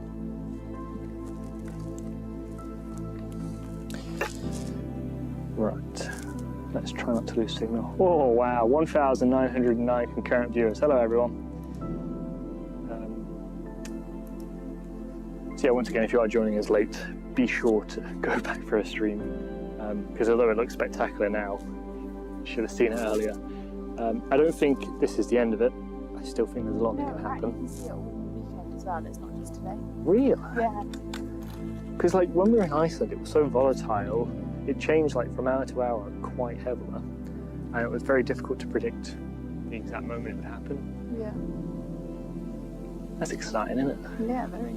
We've got a very warm weekend here in England. It's like pretty much the first weekend of spring, summer that we've had, because a couple of weeks ago there was like -2 degrees that we were sat in the garden, and now it's about 18, 17 degrees, so massive difference. It means that I can sit here in just, you know, a shirt and jacket and be absolutely comfortable looking up all night long. But the nights in England right now, proper astronomical nights, where it's pitch black and you don't have any sun dwindling in the horizon, they last about 4 or 5 hours, if that.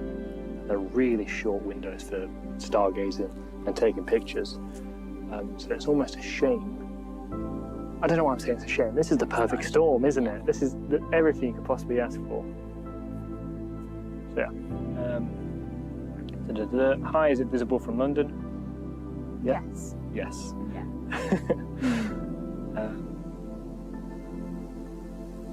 I feel like y'all are family. Oh. Northampton, Cupid love button smashes. Nice. Hi, I'm from, oh god, so many comments now. Hi from Melbourne, AU. My Aurora app woke me up at sunrise, so I missed it. Oh man. Yeah, gosh. It's going this hard. Hopefully it does last the entire weekend, but like imagine if you live in America. So for them it's not going to be dark still for another couple of hours. So they're missing out on. Well, they won't have the same as what we've got here anyway, so not too much. Right. Here in Glasgow. Tornado here in Glasgow. Yeah, I saw that. Really? Oh man. Oh, that sucks. Sorry to hear that.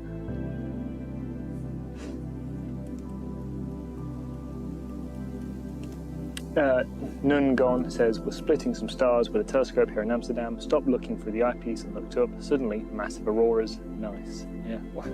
Basically what we had here, wasn't it? Yeah. Yeah.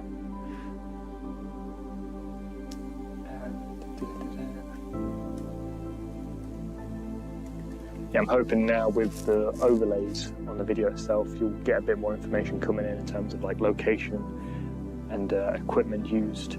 So location, we're in the middle of England. Old England. Is that what we're referred to now? We're just calling it England. We're just England? Yeah. Okay.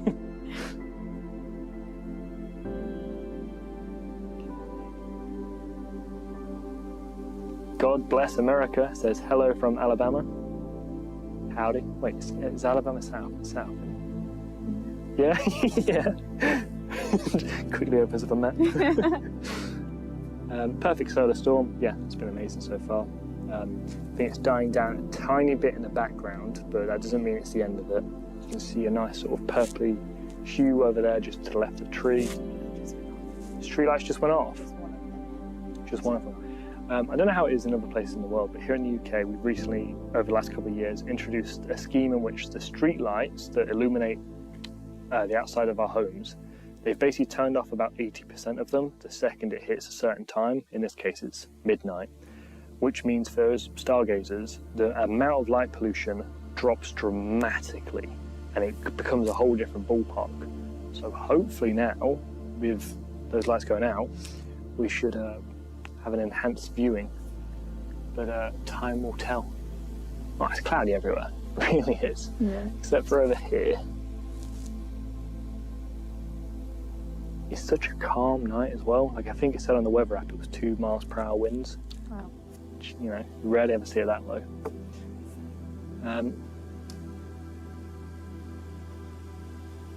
So Ian H said, fantastic from West Yorkshire, awesome. Every time I move the slider, I get like a bunch more comments come in and I lose my place.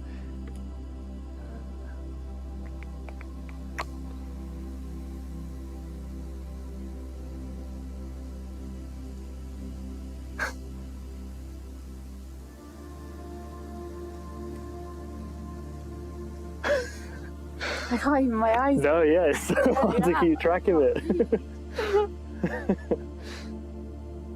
Right, so. Gosh, I don't know what to do now. There's actually too many comments.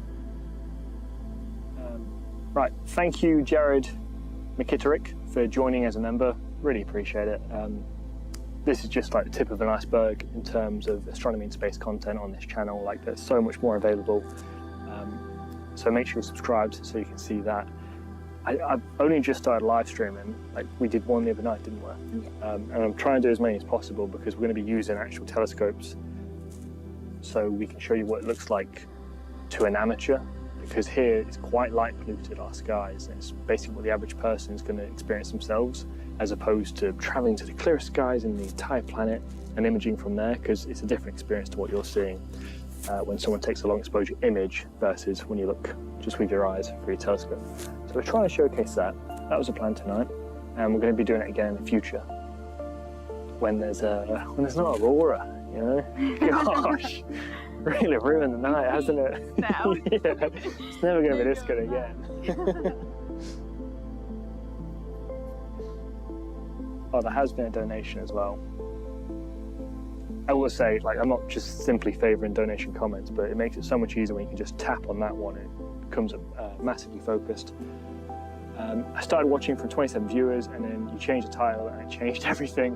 The view was really breathtaking, and the way it progressed was awesome. Really a memorable experience.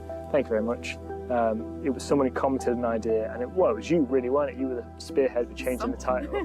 Yeah, not just someone. Yeah.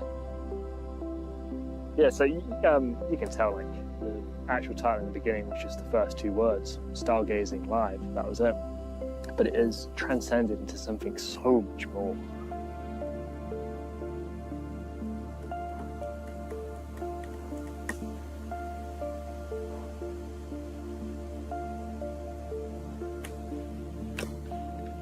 Lots of people from Michigan. Michigan? Yeah. Okay.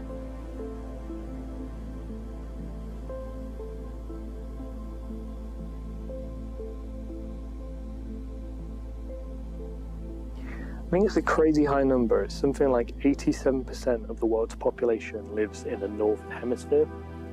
So we're about 50, 52 degrees north. So we've had quite a show tonight. So that means if you're anywhere around that latitude, then you should be experiencing something of a similar degree as what we're experiencing now. I don't know how much of the UK is clear, but we've seen comments tonight from Netherlands, Copenhagen, Denmark, so like all across Europe. But yeah, I'm just worried that people are going to like join this right now, poke their heads outside, and then be like, can't see anything. But again, it's about patience. You have to wait for your eyes to adjust to the actual night sky itself. I mean, to us, the clouds, I don't know about you, but they look kind of purpley pink to me. Yes. Yeah, which you wouldn't see on a normal night. That region over there, that's not a normal cloud coverage. We can see clouds here, but over there it's just like a blanket blocking the stars. But that'll be because the northern lights are present there, which is north. Yeah. Whilst we wait for it to blow up again, I'd love to actually point the telescope at something, but like I just said, it's very cloudy. Yeah, you can see green over here, you can see green over there.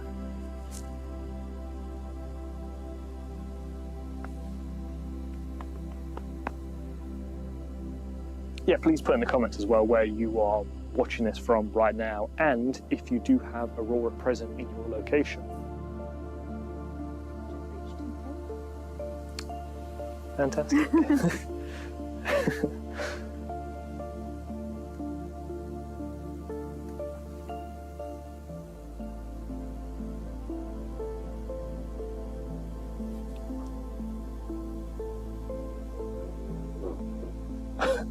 I'm trying to read as much as I can. I think someone just mentioned something about mosquitoes. I think they may have said that we're lucky that we don't have it. We do get mozzies, don't we? But this early in the year, no chance. Yeah.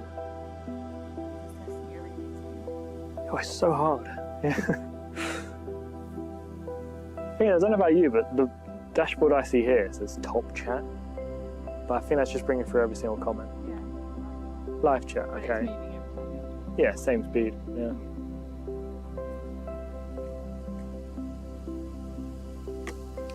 I'm in South Wales, can't see anything this far south.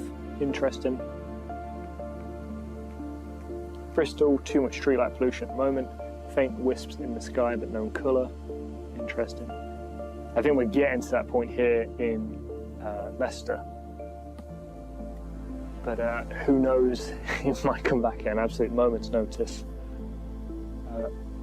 Yeah, I should point out as well, we were just happily sat here pointing at stuff. It was you guys in the comments that were saying, nah, you should look up, it looks green. And then we panned the camera around and just absolutely had our minds blown. But it went through stages, didn't it? Like initially it was like, oh yeah, no, I can kind of see a hint of green. And then just an explosion of purple and red, wasn't it? It's like a storm blowing over there, isn't it? Yeah. Very quickly. Yeah. How long have we been streaming for now? We're almost at 2 hours. Really? Yeah. I'm glad when you're having fun.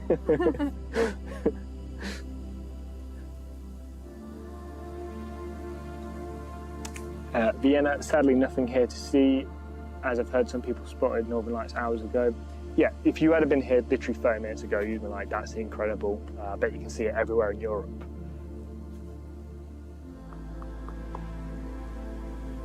Nothing in northern Germany. Can you see it in Manchester? Mexico. Yeah, I think you might struggle to see it in Mexico.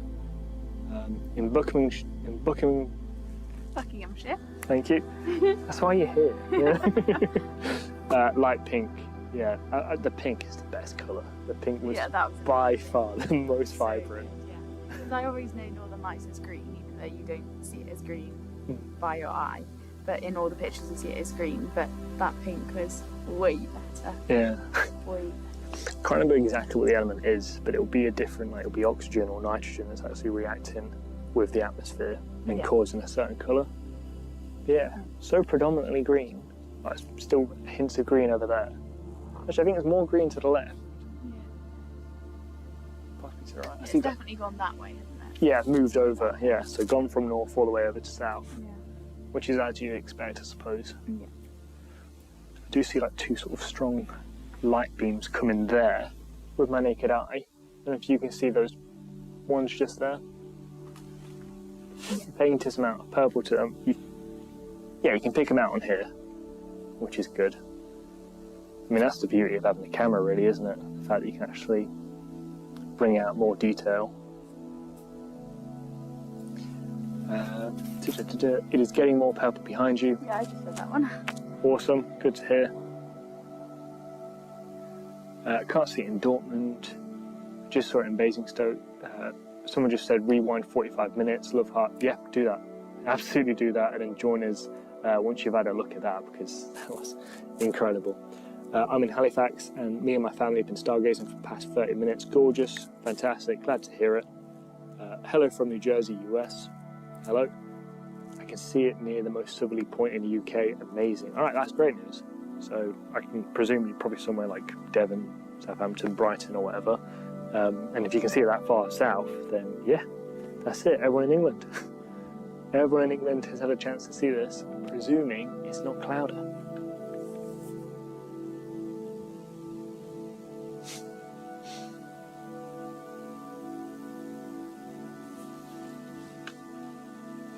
The one thing I'm sure I'm going to regret is that we didn't take a moment for ourselves to actually record or image the actual event, because the only copy we're going to have is the streamed variation of it. Yeah. Very Yeah. These as well. Good job, they were charged. Security cameras. Oh my god. So that's been pointing at the sky for the last 2 weeks, and today when I put the battery in, I went, nah, because I haven't put that one back in. Yeah, I wonder how much the sky would have picked up. That's interesting though, yeah. I suppose if you have security cameras in your house and they do time lapses, might be worth having a gander at them, seeing if they've picked anything up. Mark Creasy, blue purple is nitrogen. Thank you very much for that. Did you see the satellite crash? Yep, that was me.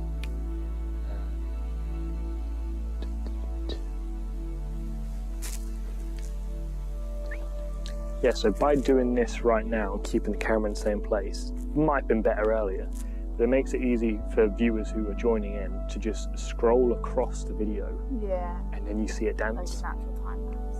Yeah, exactly. I think we made the right choice earlier, but like moving the camera around to showcase all of it kind of means that you can't tell how much it's moved. Because we were constantly like flickering from there to there to there. I mean, had we have known that we were actually going to see them, we could have had a setup. Yeah. But this was a shock. Quick before he goes away. Everybody run. Oh. So we've got a donation, thank you very much. Feisty Whistle, $5, amazing. Much love from Texas. Yeehaw. We won't be able to see Northern Lights unless we drive about 5 hours north, which me and the wife may do this weekend. Yeah, fantastic. I mean, if it does stay on for the weekend, like if Northern Lights continue like this, yeah, I'd recommend to everyone, if you can, drive north. If I can find that article again and see here. I've just... Yeah, but this is the thing, just rub the mic down, that sounded awful.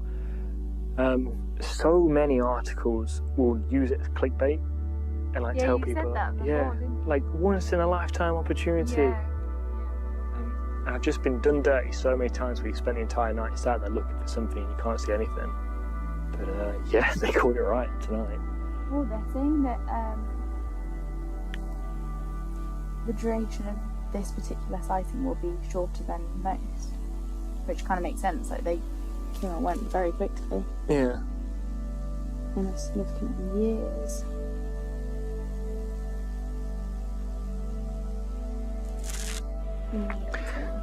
So I think they can predict it about 2-3 days in advance, because you can take images of the surface of the sun. You can actually do it even as an amateur. In fact, I've got a very tiny telescope called the C-Star S50 Smart Telescope, which came with a white light solar filter, which you just put inside it, cost under $500 for the entire setup rig. And I mount it on my window ledge, and I'll get it to record the sun for the entirety that it can before the sun moves behind the houses. But you can get like a 4 or 5 hour time lapse doing this of the sun's surface, and the sun itself rotates. And on the surface it's quite active because you get these things called sunspots. Recently it's been crazy on the surface of the sun. So obviously that'll be in relation to the storms we're experiencing right now. But yeah, the fact that some reports have said it will last over the weekend, and some have said it's going to be short-lived, just make the most of it whilst you can, I suppose. Yeah.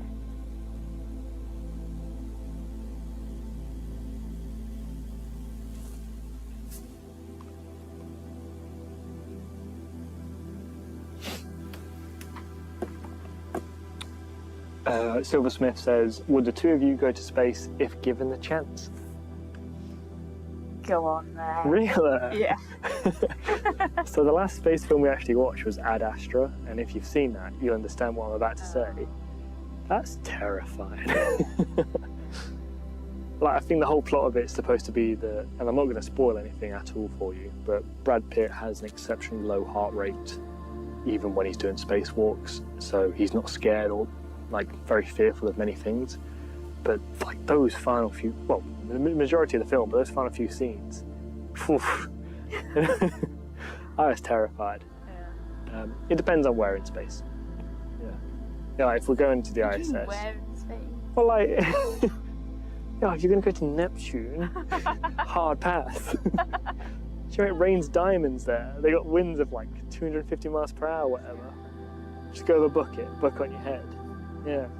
But like, yeah, if you go to the International Space Station and we're just chilling there, growing some plants or whatever, you know, doing some basic studies, I'd do that. Yeah. What about you? I think it's a yes and immediately regret it. Yeah. The second of take off, I'm like, nope. Yeah. I'm not enjoying this. That's got to be the most dividing question there is. Yeah. 'Cause I think no matter how much you love it, a lot of people would still say no. Yeah, I feel like 2/3 will probably say yes, but then when they've actually had a chance to think about it and been quizzed on it, they'll back down a little bit. I bet their immediate answer is yes, and then they're like, oh, okay, here's a ticket. They're like, oh, yeah, maybe not then. Probably the same as like, would you go in a submarine to the bottom of the ocean? Actually, that question a couple of years ago would have been a lot of people going, yeah, but now recently it's like, nah.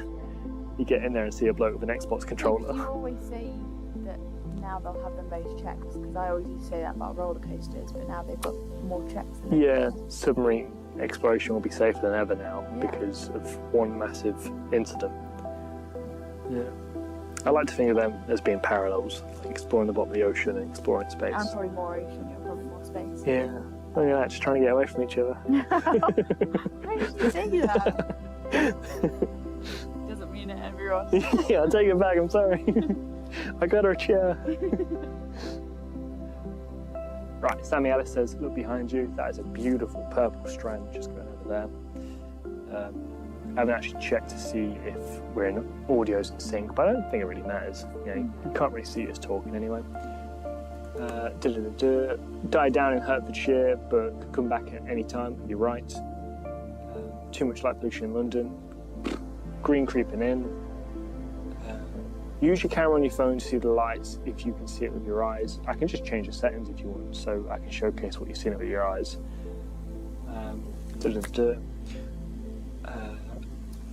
Hello, Mace BVR.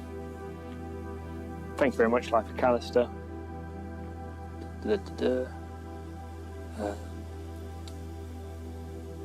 Is that the AM5 or AM3 your scope is on? Very good eye. It's the AM5. And it's the FF80, so it's like a whole ZWO setup. Henry, thank you very much for the $2 donation. Do you know if there's any planets out tonight? Not going to be visible from where we are right now. Yeah, this is probably one of the worst times of the year to actually see planets because they're not in like the ideal viewing position. Even if they were tonight, we'd still have a very difficult job viewing them because actually, I'll tell you what, looking straight up. Just saying, about to say. Yeah, the clouds are clearing up a little bit. Yeah. That's a very good sign. Yeah, not right now, but make sure you subscribe because in future videos we will be exploring a lot of stuff in our night sky, including galaxies, star clusters, nebulae, and above all else, planets. And the goal of that will be to give you guys like an experience of what it's like to look through the telescope eyepiece as opposed to just long exposure images, because that's a much more realistic expectation of what to see.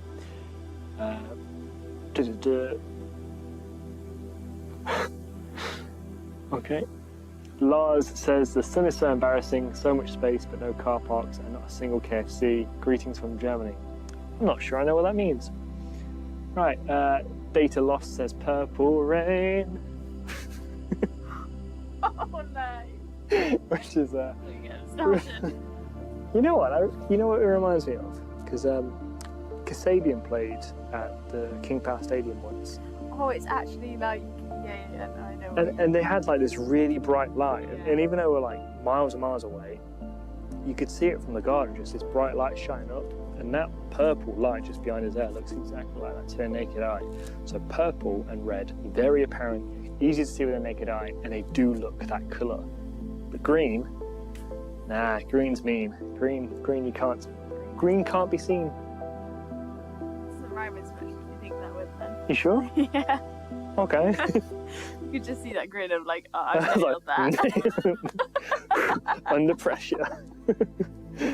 Okay, fair enough. Alright. So. You keep doing that and it sounds like that. Is it Millionaire who wants to do Millionaire? Oh, yeah. They're asking the questions there afterwards. Right. Invisible Man says, you Muppets. Cheers, mate. MK says, I can never see it in London. Right. Damon. Yeah, bugger. Light pollution is obviously going to be a very heavy factor into whether or not you can actually experience the northern lights. In a situation like this, although I will often complain about this being in Bortle 6 skies, although we can see it in such clarity here, I can only imagine what it's like to be someone who's in a Bortle 1 location somewhere in England tonight, because that would have been an absolutely mind-blowing scenario. Actually, in saying that, I prefer the experience we've had, being able to see this in our back garden as opposed to like going somewhere specifically to see it. Yeah, it makes it way more stressful when like you're on the hunt for it. Yeah, and like you've worked so hard, and it's like, oh, I expected to see this, I've seen this. Yeah. And also like hearing the drunks at the pub and like some lad going around his motorbike. Well, no, it just makes it feel more homely, doesn't it?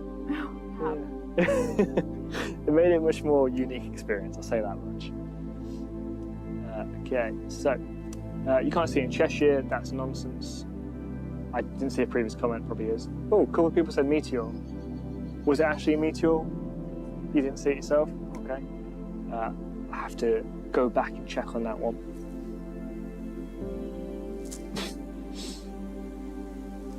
What do you think of the graphics that are coming up? Oh, you haven't got the thing play here? No, it's because Because every minute or so it'll come up saying like a UFO or meteor appears and says, "Spotted anything unusual?" So Shiva says we can see it in Liverpool. Awesome. Have we had someone before say they can see it in Liverpool? We've just got a question of can you see it in Liverpool? So the answer to that is yeah. There you go, fantastic. Seeing them here in southwest England from the Mendeeps, wow. In Russia, Northern Lights is so beautiful. I bet a lot of Russians can see it on a regular basis. Stay off screens for 30 minutes and let your eyes adjust. It will be a faint glow due to light pollution. That's your best bet. And it might sound counterproductive to what we're doing, because you're going to switch off your phone and go do something else, but I strongly encourage you to get off your phone, stop watching this. You can come back and watch this later. Okay, I'm going to post this live stream back onto YouTube and you can enjoy it in your own comfort. Although watching it live with us right now is quite cool, isn't it? But yeah, you're going to need time to just let your eyes adjust. If you're looking at your phone or your laptop, your eyes are just, your pupils are very constricted to let as little light in as possible. So a rule of thumb is give yourself 30 minutes and then you can see a lot more. We're not really adhering to our own advice by saying that though, are we? Phone, laptop, light. But everything else around it is dark enough that we can still see a lot. Is that purple cone still there? Ooh. No, it's disappeared into a veil. We've still got some green and purple behind us. Do I pan the camera around and show what the rest of the night sky looks like? I wanted to, but we've got a nice time lapse going on here where we can see a lot. I bet the best spot to look now is south. So the best place to see the Northern Lights is now south. Yeah. Right, so we can see here in Liverpool. Is it in Leicester? Yes, we are in Leicester. Ah, there we go, 40 comments just came through at once. What a magical night for the UK. We can see it in Essex, so beautiful, glad to hear it. Can't watch, it's still daylight in Southern California. Fingers crossed it's still as great as it is right now when it comes to nighttime for you guys. Visible in Heckington, missed out on this, missed out on the Eurovision, feel sick, kind of upset. I've missed so much lately, making me think, what am I doing? Is it worth it? I can't watch anymore. Enjoy. Well, that made me really sad. That's really sad to hear. You haven't missed out on it because you've seen it right now. And Eurovision, you can watch on repeat. Did that help? Yeah. You did your best. Did my best, yeah. There's always an upside to everything. Looking nice from East London. Pretty lights in southern Finland as well. I did that on mine as well. It's weird, isn't it? I might check the audio real quick in a second. Right. Can see in Oxford, amazing. Good to hear. Finally visible, Sherwood Forest. V-shape structure overhead. Cool, cool, cool. Flower Power says second cam south. It's not a bad idea actually if we set that one up looking over there. Yeah, alright, I might set it up. Oh, Eurovision's not Saturday night. Have you been watching Eurovision? No, I got asked that at work. Really? Yeah, I should. Oh, okay. Should be watching it. You know what's my favourite part of it? Graham Norton. Just love his commentary. So much sass. Right. Audio is great, synced up nicely. Thank you very much, Astro Playground. That is very helpful. Okay, we are at almost 2,000 concurrent viewers, which exceeds the current record of this channel by about 1,900. So it's been a very good night in that sense. I'm going to now take a moment to just set the second camera up and point it in the south direction. The only issue is the focal length's quite large, which means it's going to be fairly zoomed in. We'll give it a shot.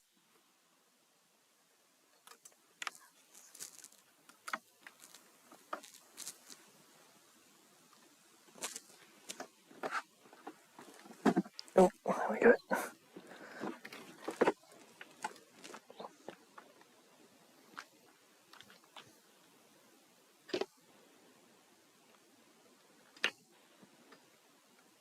You okay? Yeah, I think so. Right, pop that in. Okay, turn that on.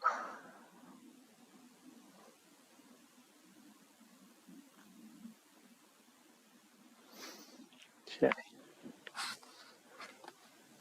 Let's point this down.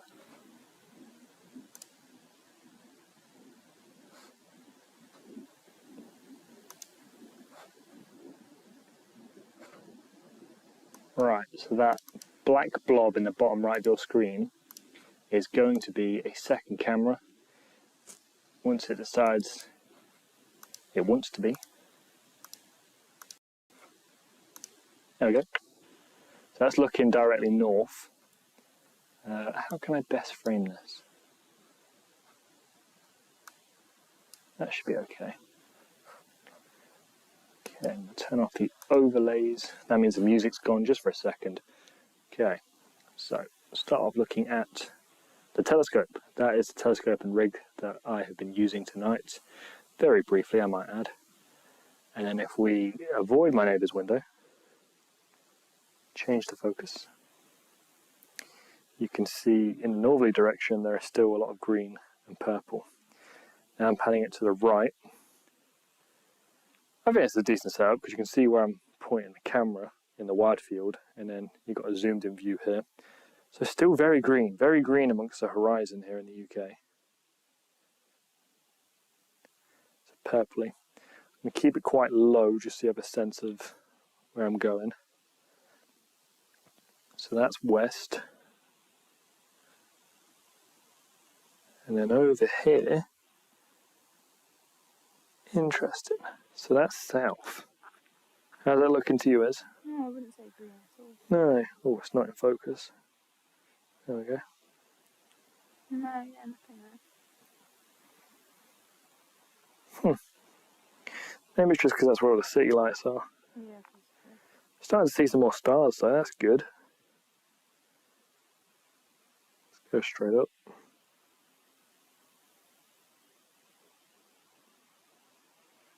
Be nice to find your sister. No, you are my girlfriend.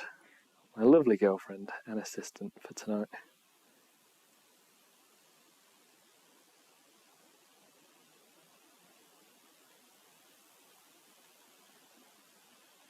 You're also my enunciation coach.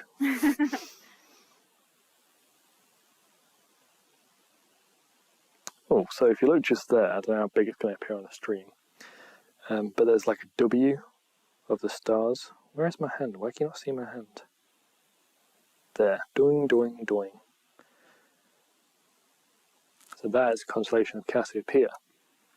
And if I could raise this camera about 10 meters higher, then you'd be able to see a blurry patch of light just beneath it, and that is the Andromeda Galaxy. But it's obscured by my neighbour's house, which I'm trying to be careful of, but it's so hard. Gosh, yeah, this camera's making me realise that there's a lot more stars visible now, so maybe we try and point a telescope at them. Yeah, still plenty of green, especially in the left direction, so going over here, still a lot to see in terms of the Aurora. Once again, we are in the middle of England. 52 degrees north, so wherever you are, if you are around that location, you should be hoping to see something similar.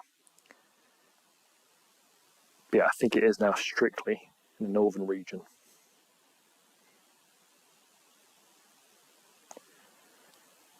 Okay, how's that second camera coming up? Is that okay? Yeah, that's good. Yeah? Right. In which case, I'm going to switch that off. And then we're going to pop that. Where's the chair going? Still going down. The thing is, I'm going to end up on the grass and then surprised at how far it reclines. Yeah, okay, you're right. We're good? All right. Thank you very much. I trusted you. We good? You're right on the edge. Don't want this seat. No, Don't look at me. I live life on the edge, sweetheart. Oh, you are on the edge. All right, where's my phone then, so we can get this capturing? All right, remove this black blob. Bye, blob. Bring back the music and some of the graphics. That's very pink there, isn't it?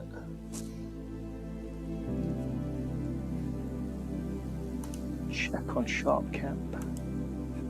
Yeah. Take that out.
Right, so to the bottom right of your screen now, you can see my increasingly stacked image of the Marker ring and chain.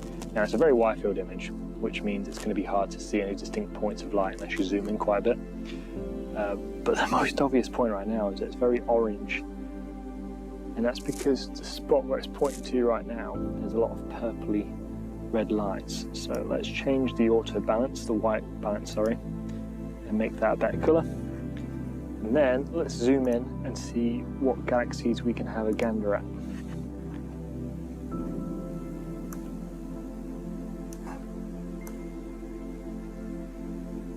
Right, so this one just here, referred to as Virgo's galaxy, this point of light just there, that is M87. Can't really bring out much more detail than that. And you may have heard of that name before because it is, well, it's become the first ever black hole that we've imaged directly. It was also for a time being the largest black hole that we were aware of, but it has recently been superseded. Yeah, quite cool that as an amateur you can capture that.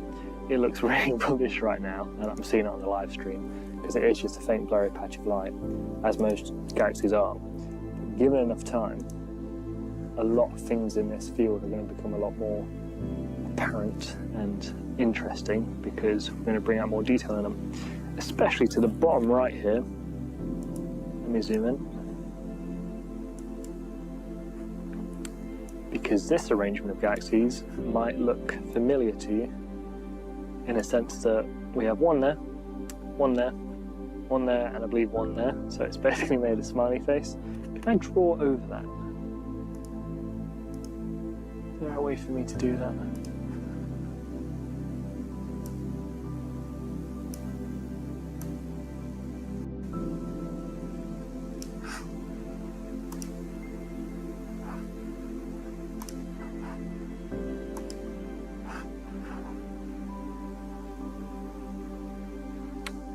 Yeah, let's keep it focused on that just for the time being, and see how these galaxies transform as we increase the exposure on them. So the longer we're looking at them, the more light we're going to gather, and the more detail we're going to see from them.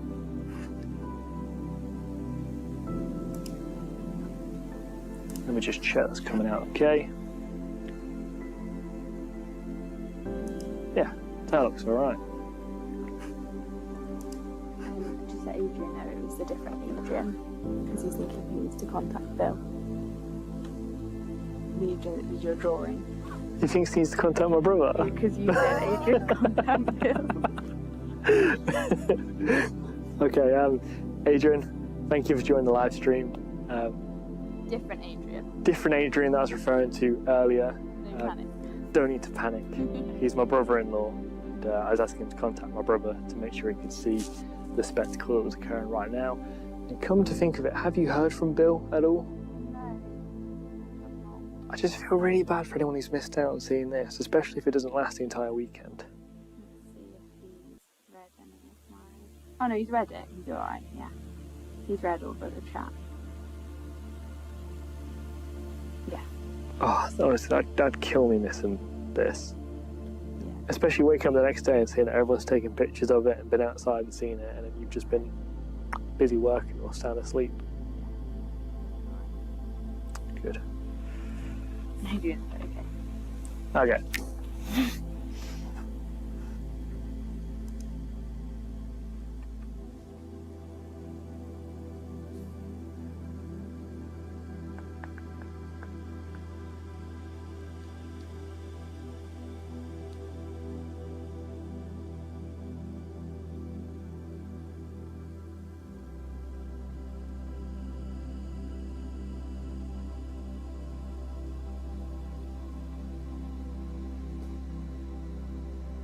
Right, Shivanji has just put saying that it was so beautiful to see in Loughborough, Oh. which is a really good sign. Yeah. I think it's definitely fading, isn't it? Yeah. Going away from us. The northern lights do seem to be fading, definitely in that direction. I can still see them in the northern, but on the plus side, at least a lot of the clouds have disappeared and we can now start taking some photos. Have I started with a fairly boring object?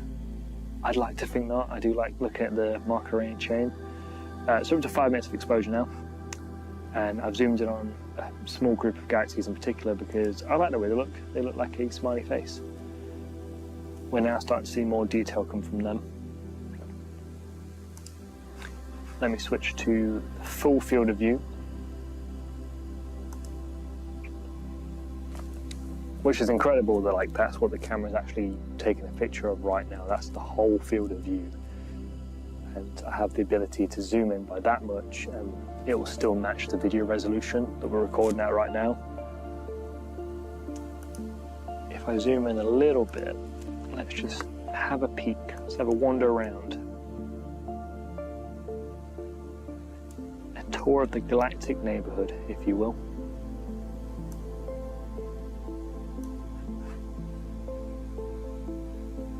So the key thing looking out for here is these blurry points of light, because there are a lot of galaxies in this image.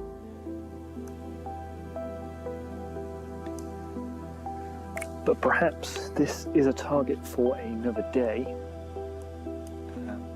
I'm going to look at my phone and see if I can find something else for us to look at. But whilst I do, here is the smiley face.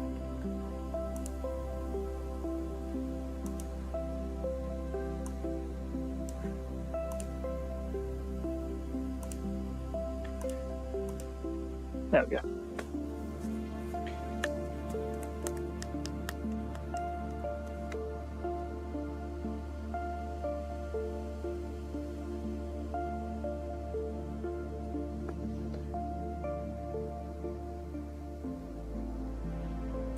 Yeah, right. I think I'm going to go for a star cluster, point at something else. Any comments that you've seen that have any questions? No? Actually, tell you what, if you want to suggest in the comments for something for us to look at, the whale galaxy, I think that is a really good one. I do want to look at it, but it's a very small target, and the setup we're using right now, you may have seen the information come up at the bottom, it's quite a wire field setup, so I won't go for that one tonight, but I will do that one in the future.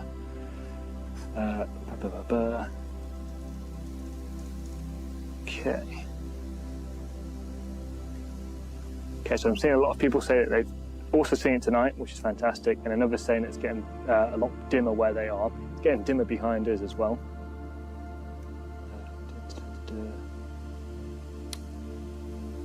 Oh, hello Christian from iTelescope. So, G4 solar storm. Sounds like at the moment the KP index is a lot lower than what it was beforehand. basically an hour ago now. Yeah. Tell you what, I can jump back a little bit in the stream myself, of course. Okay, this is going to be crazy to watch back tomorrow. Seriously, look at this. No. That is absolutely ridiculous.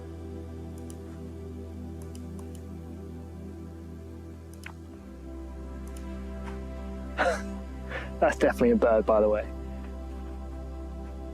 I could use everyone's opinion on this one. If you want to go back by about an hour and 5 minutes, there's a point in the stream where I could have swore the Northern Lights looked like a bird. Okay. Right, so quickly then back to the comments. So the M45, that'd be the Pleiades. Don't think that's visible anymore.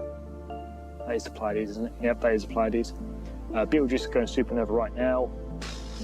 Doubtful. But again, that one's invisible. M24, I think that may be visible. Astro Playground, M81 sets up for that focal length to get a cigar as well. It is very nice. We actually kicked off the stream by looking at that one. So maybe we won't jump straight back onto that one. M51, the Whirlpool Galaxy. Yeah, screw it. We'll go for that one. Go for that one. And also, stop asking if you can see Uranus. Okay. Alright, so we'll go for M51. Let's try one on for size. I'm going to zoom out from what we've got on here. There we go. Save that image. That was almost 10 minutes worth of exposure. You can see there's like a variation in the background here, different gradient across the actual image because there's been clouds or aurora passing in front of the image. It's not like a flat image at all. Right, save that. Let's jump back onto the live feed and pray it doesn't crash in doing so.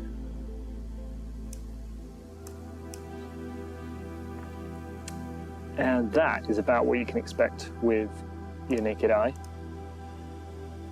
when looking through the telescope itself, and you may be disappointed in seeing that, but that's just astrophotography and astronomy in its most basic form. This is what you're actually seeing. So when you think about certain names that people have given certain objects, like the Crab Nebula or something similar, and you think, why have they named it that? It looks nothing like it. I mean, they didn't have the tools we have today to actually take long exposure images and see them in a variety of different details and colours. So for them, they were looking at these blurry patches of lights and just trying to make any sense of them as possible. And also imagine back then, it probably seemed like very godly kind of things. Like, you know, when you're looking for a telescope and you see a blurry patch of light, you have no way of explaining it, no current science. Like, it must be kind of spooky, huh? Right. So, M51, Whirlpool Galaxy. It should appear quite small in the camera, but let's give it a shot. Hopefully you can see on the left side of your screen, the telescope slewing. I am controlling it from my smartphone. The gear that's being used tonight is an AM5 mount, a FF80 refractor telescope from ZWO, and then an ASI 2600 MC Duo camera.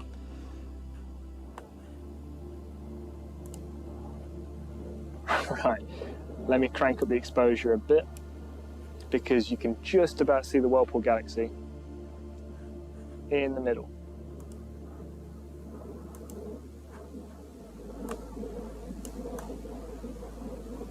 Oh, satellite just gone past.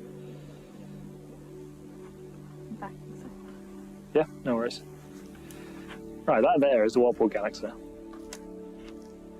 And if you wanted proof as to how bad the clouds are tonight, there it is.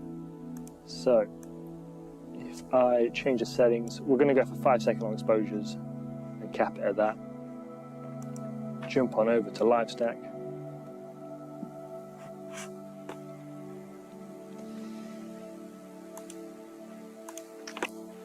That looks hideous.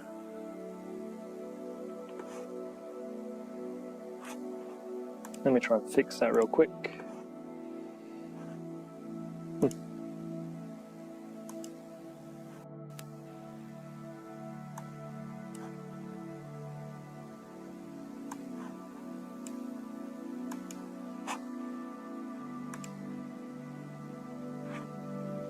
There we go.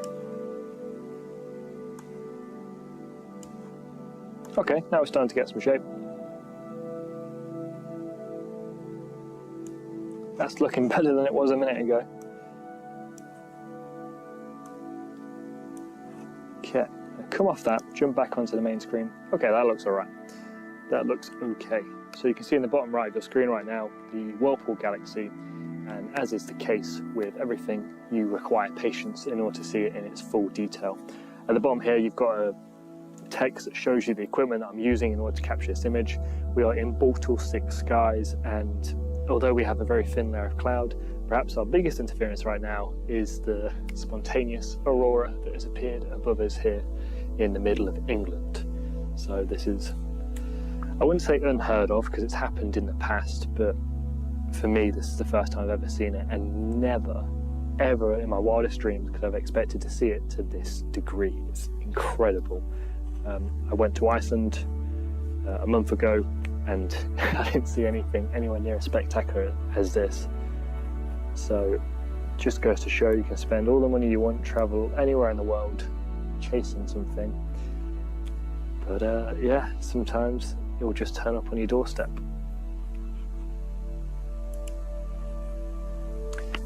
Yeah, so hopefully with enough time, this image in the bottom right, our field of view over there, will develop a lot more detail and be able to see some structure. So what's really cool about this galaxy is that you'll notice that it has this sort of central point in the middle of the galaxy itself. You can already guess why it's called the Whirlpool, but towards the sort of top center, maybe a little bit to the right of the image, you'll see another sort of point of light that's almost as bright as the core of the galaxy. So you've probably already figured it out, that's another galaxy, which is being consumed or essentially merging with the main galaxy itself. We're quite fortunate, I suppose, in a sense, to be able to see it this way on, because in space there's no up or down. We do see a lot of galaxies edge on, but this one is almost completely flat. We can see it perfectly from our position in space, so it's quite nice to look at. I'm just going to give you a taste once again of how wide field this image actually is and how much we've zoomed in. So I'm going to change back to being the full field of view, which is that, and I'm going to make it just a tad larger, he says, whilst making it full screen. So that's the Whirlpool Galaxy in a full field of view. Tiny, very small. But because the resolution's so high,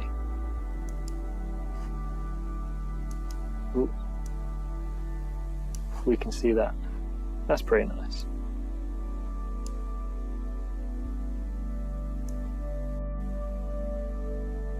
Yeah.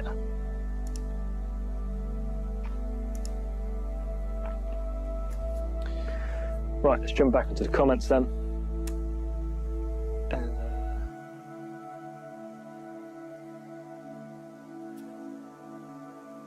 So Julian says, have you got a purple light on you because you look purple? And it's a little bit purple of a light, yeah. It was more to counteract earlier on when we had the red storm going over above us and we looked like little red demons because the light was ever so slightly orange, so we've just tried to account for that. How are you feeling? About what? Give us an Izzy update. Yeah. About what? Are you comfortable? Are you tired? It's going to be cold. Getting a little cold, yeah. I think, not to jump at this too preemptively, but we are reaching a close. When we set out tonight, how long did I say to you we were going to be out here for? An hour. We are currently at 2.5 hours, but with good reason, because it's been a very special night indeed. Yeah, worth it. Very much worth it, yeah. Yeah. I think we're getting the best of both worlds now, because we are seeing the Aurora still behind us, little glows of it at least, and then I'm getting my imaging done. I'm getting my 2-in-1 galaxy.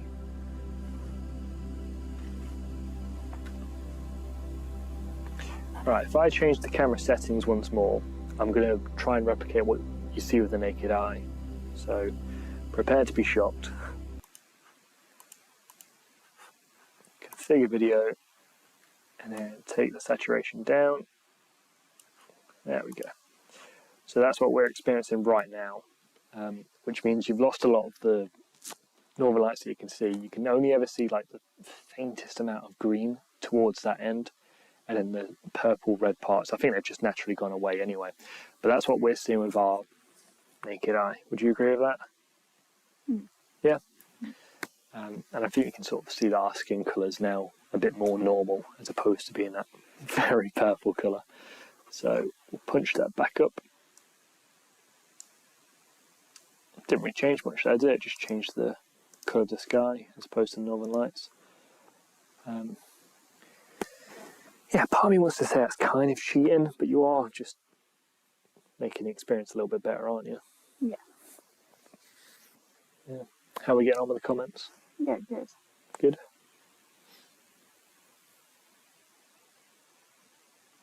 That galaxy's really taking some shape now. I think we'll maybe do one more target before we hop off, so if you want to put some suggestions in the chat for the final target to image. Probably not another galaxy, let's do something a little bit different. Maybe go for a star cluster or something of a similar variety.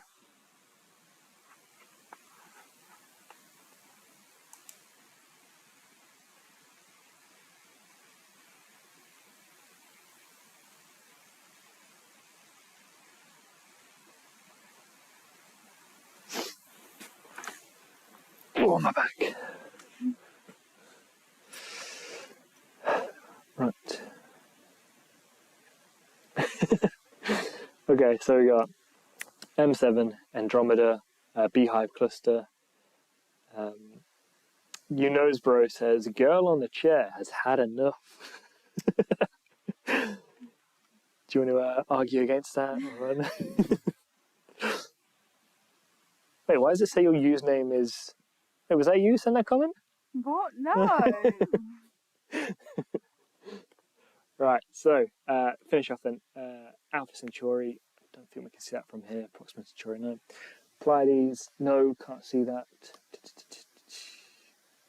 Dior, I'm in Loughborough, can't see it through the naked eye, but on night mode through camera I can get some nice shots. That's going to be universal for everyone, especially at this point in time. Like, you're not going to be able to see it too well with the naked eye, but with the help of a camera, like we're using tonight, it is a lot more vibrant. And as we've mentioned already multiple times in the stream, green is... Did I say mean? No, green can't be seen. Okay, you know what, next time I'm going to come up with a better thing for what I mean. But green's hard to see, but red's really good. So, I think I saw a beehive cluster. Let me just double check, making sure that's a good place to image. And then we're going to leave the Whirlpool Galaxy and hop on over to that. I think you can see some blue in the Whirlpool now as well. Let me change the white balance. Yeah. That's pretty.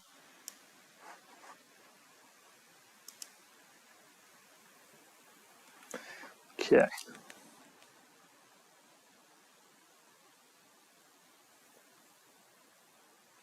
So this setup compared to the setup I had even a year ago is levels above it. And the best part about all of it is just being simply able to control it from your smartphone. So I don't have to go up to it, use the hand controller. Even like aligning it in the very beginning, it's a very automated process now. And if we wanted to, we could control this from inside, but it's for the best that we're actually outside here looking at the night sky, because you never know what you might see when you're outside here. I feel like I've gone off the edge now. What, you're on the edge of the...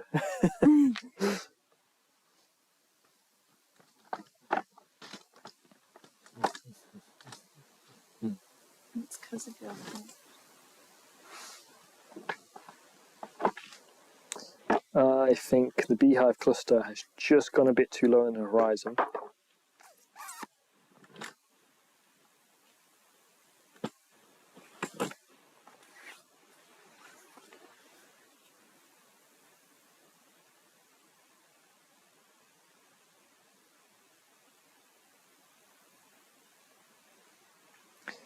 Actually, I'll tell you what, let's go big before we go home, which is where we are. Let's go for M13. So the telescope's now going to slew all the way around to the other side, M13 is known as the Great Globular Cluster in Hercules, and boy oh boy is it a special star cluster. It's home to roughly 700,000 stars, and some of the stars within the centre of it are actually packed so tightly together that they often collide with each other and end up producing new stars in their deathly explosions. So it's quite a place to be. I didn't stop the live stack, did I? So yep, that's failed. Save that. That's our final shot. I'm not going to say I'm happy with it because it's not been an ideal night for actually imaging the night sky, but you can see the Whirlpool Galaxy. Mission accomplished. Actually getting a new telescope very soon that's going to let us see the night sky in a lot more detail than this one here. There we go, there's M13. Wowee. So I'm going to jump all the way back out to the full field of view. So this is what our camera sensor's picking up. That right there could actually do with being moved a little bit to be more central. So that's the wrong direction.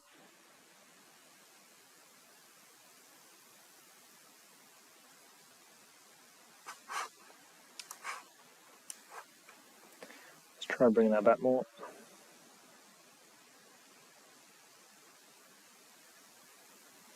You know what, it actually doesn't matter where it is in the field of view because we're just going to zoom in. So pop on back over, jump in. I mean, that's amazing already. Like, the fact that we're getting that kind of view from our short length exposures bodes really well for the live stack we're now about to jump into.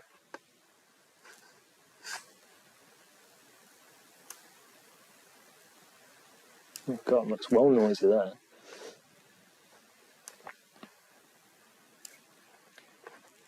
Okay, so this should be good. Keep your eye on that as that slowly becomes a lot less noisy.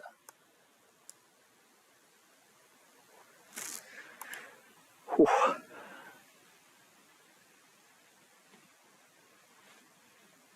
I think a conversation that gets mentioned a lot in astronomy and space is when you talk about different solar systems and the likelihood of different worlds. And you can imagine how many planets are around our star, which is a fairly average star, and the fact that we have life on our planet. Now go to a place where there's 700,000 stars packed very closely together like this. Tonight, the clouds are blocking a lot of our view of the night sky. We're not very close to many of the stars. But could you imagine being at the centre of this globular cluster? Like, imagine looking up at your night sky. It'd be fully illuminated, wouldn't it? It'd be better than like a full moon, because just everywhere you look, it's just very close nearby, bright points of light. So quite a cool idea to imagine that you're able to see your shadow during nighttime because there's light from, well, there's starlight from other stars that shine down onto you. Yeah, a favourite target for many Northern Hemisphere astronomers because it's very big. Yeah. Oh, a donation of $10 from Couch. Thank you very much, Couch. Thank you for doing these live sessions. This is so cool. No worries. To everyone who's watching this still, we are about to shut things down and call it night because here in the UK it is 1 AM and the Aurora is sadly dying down. But we've got the best parts. If you haven't seen it already, rewind. Thank you very much for joining us tonight. We've had a lot of fun. This is a night we're never going to ever forget. So thank you all for joining us. And there is so much more to come, especially in terms of actually exploring the night sky, because I'm slowly getting the grips of what we're doing right here in terms of ways to interact with the audience. And I'm going to get a lot more telescope setups involved as well, a lot more powerful telescopes. So I'll be able to take multiple requests from people saying, hey, do you want to look at this, look at that, look at that? And we'll be able to do so. We'll be able to switch in between each one as we're exploring the night sky together.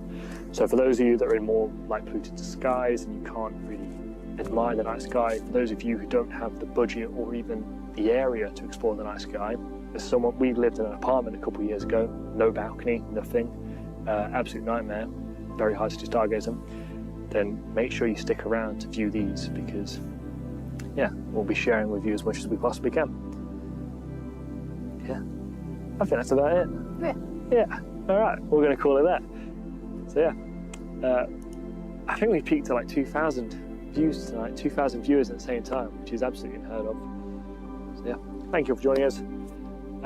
I will see you all again soon, and if it's clear tomorrow night, who knows, we might stream again tomorrow night. Yeah, so cheers guys, and good night.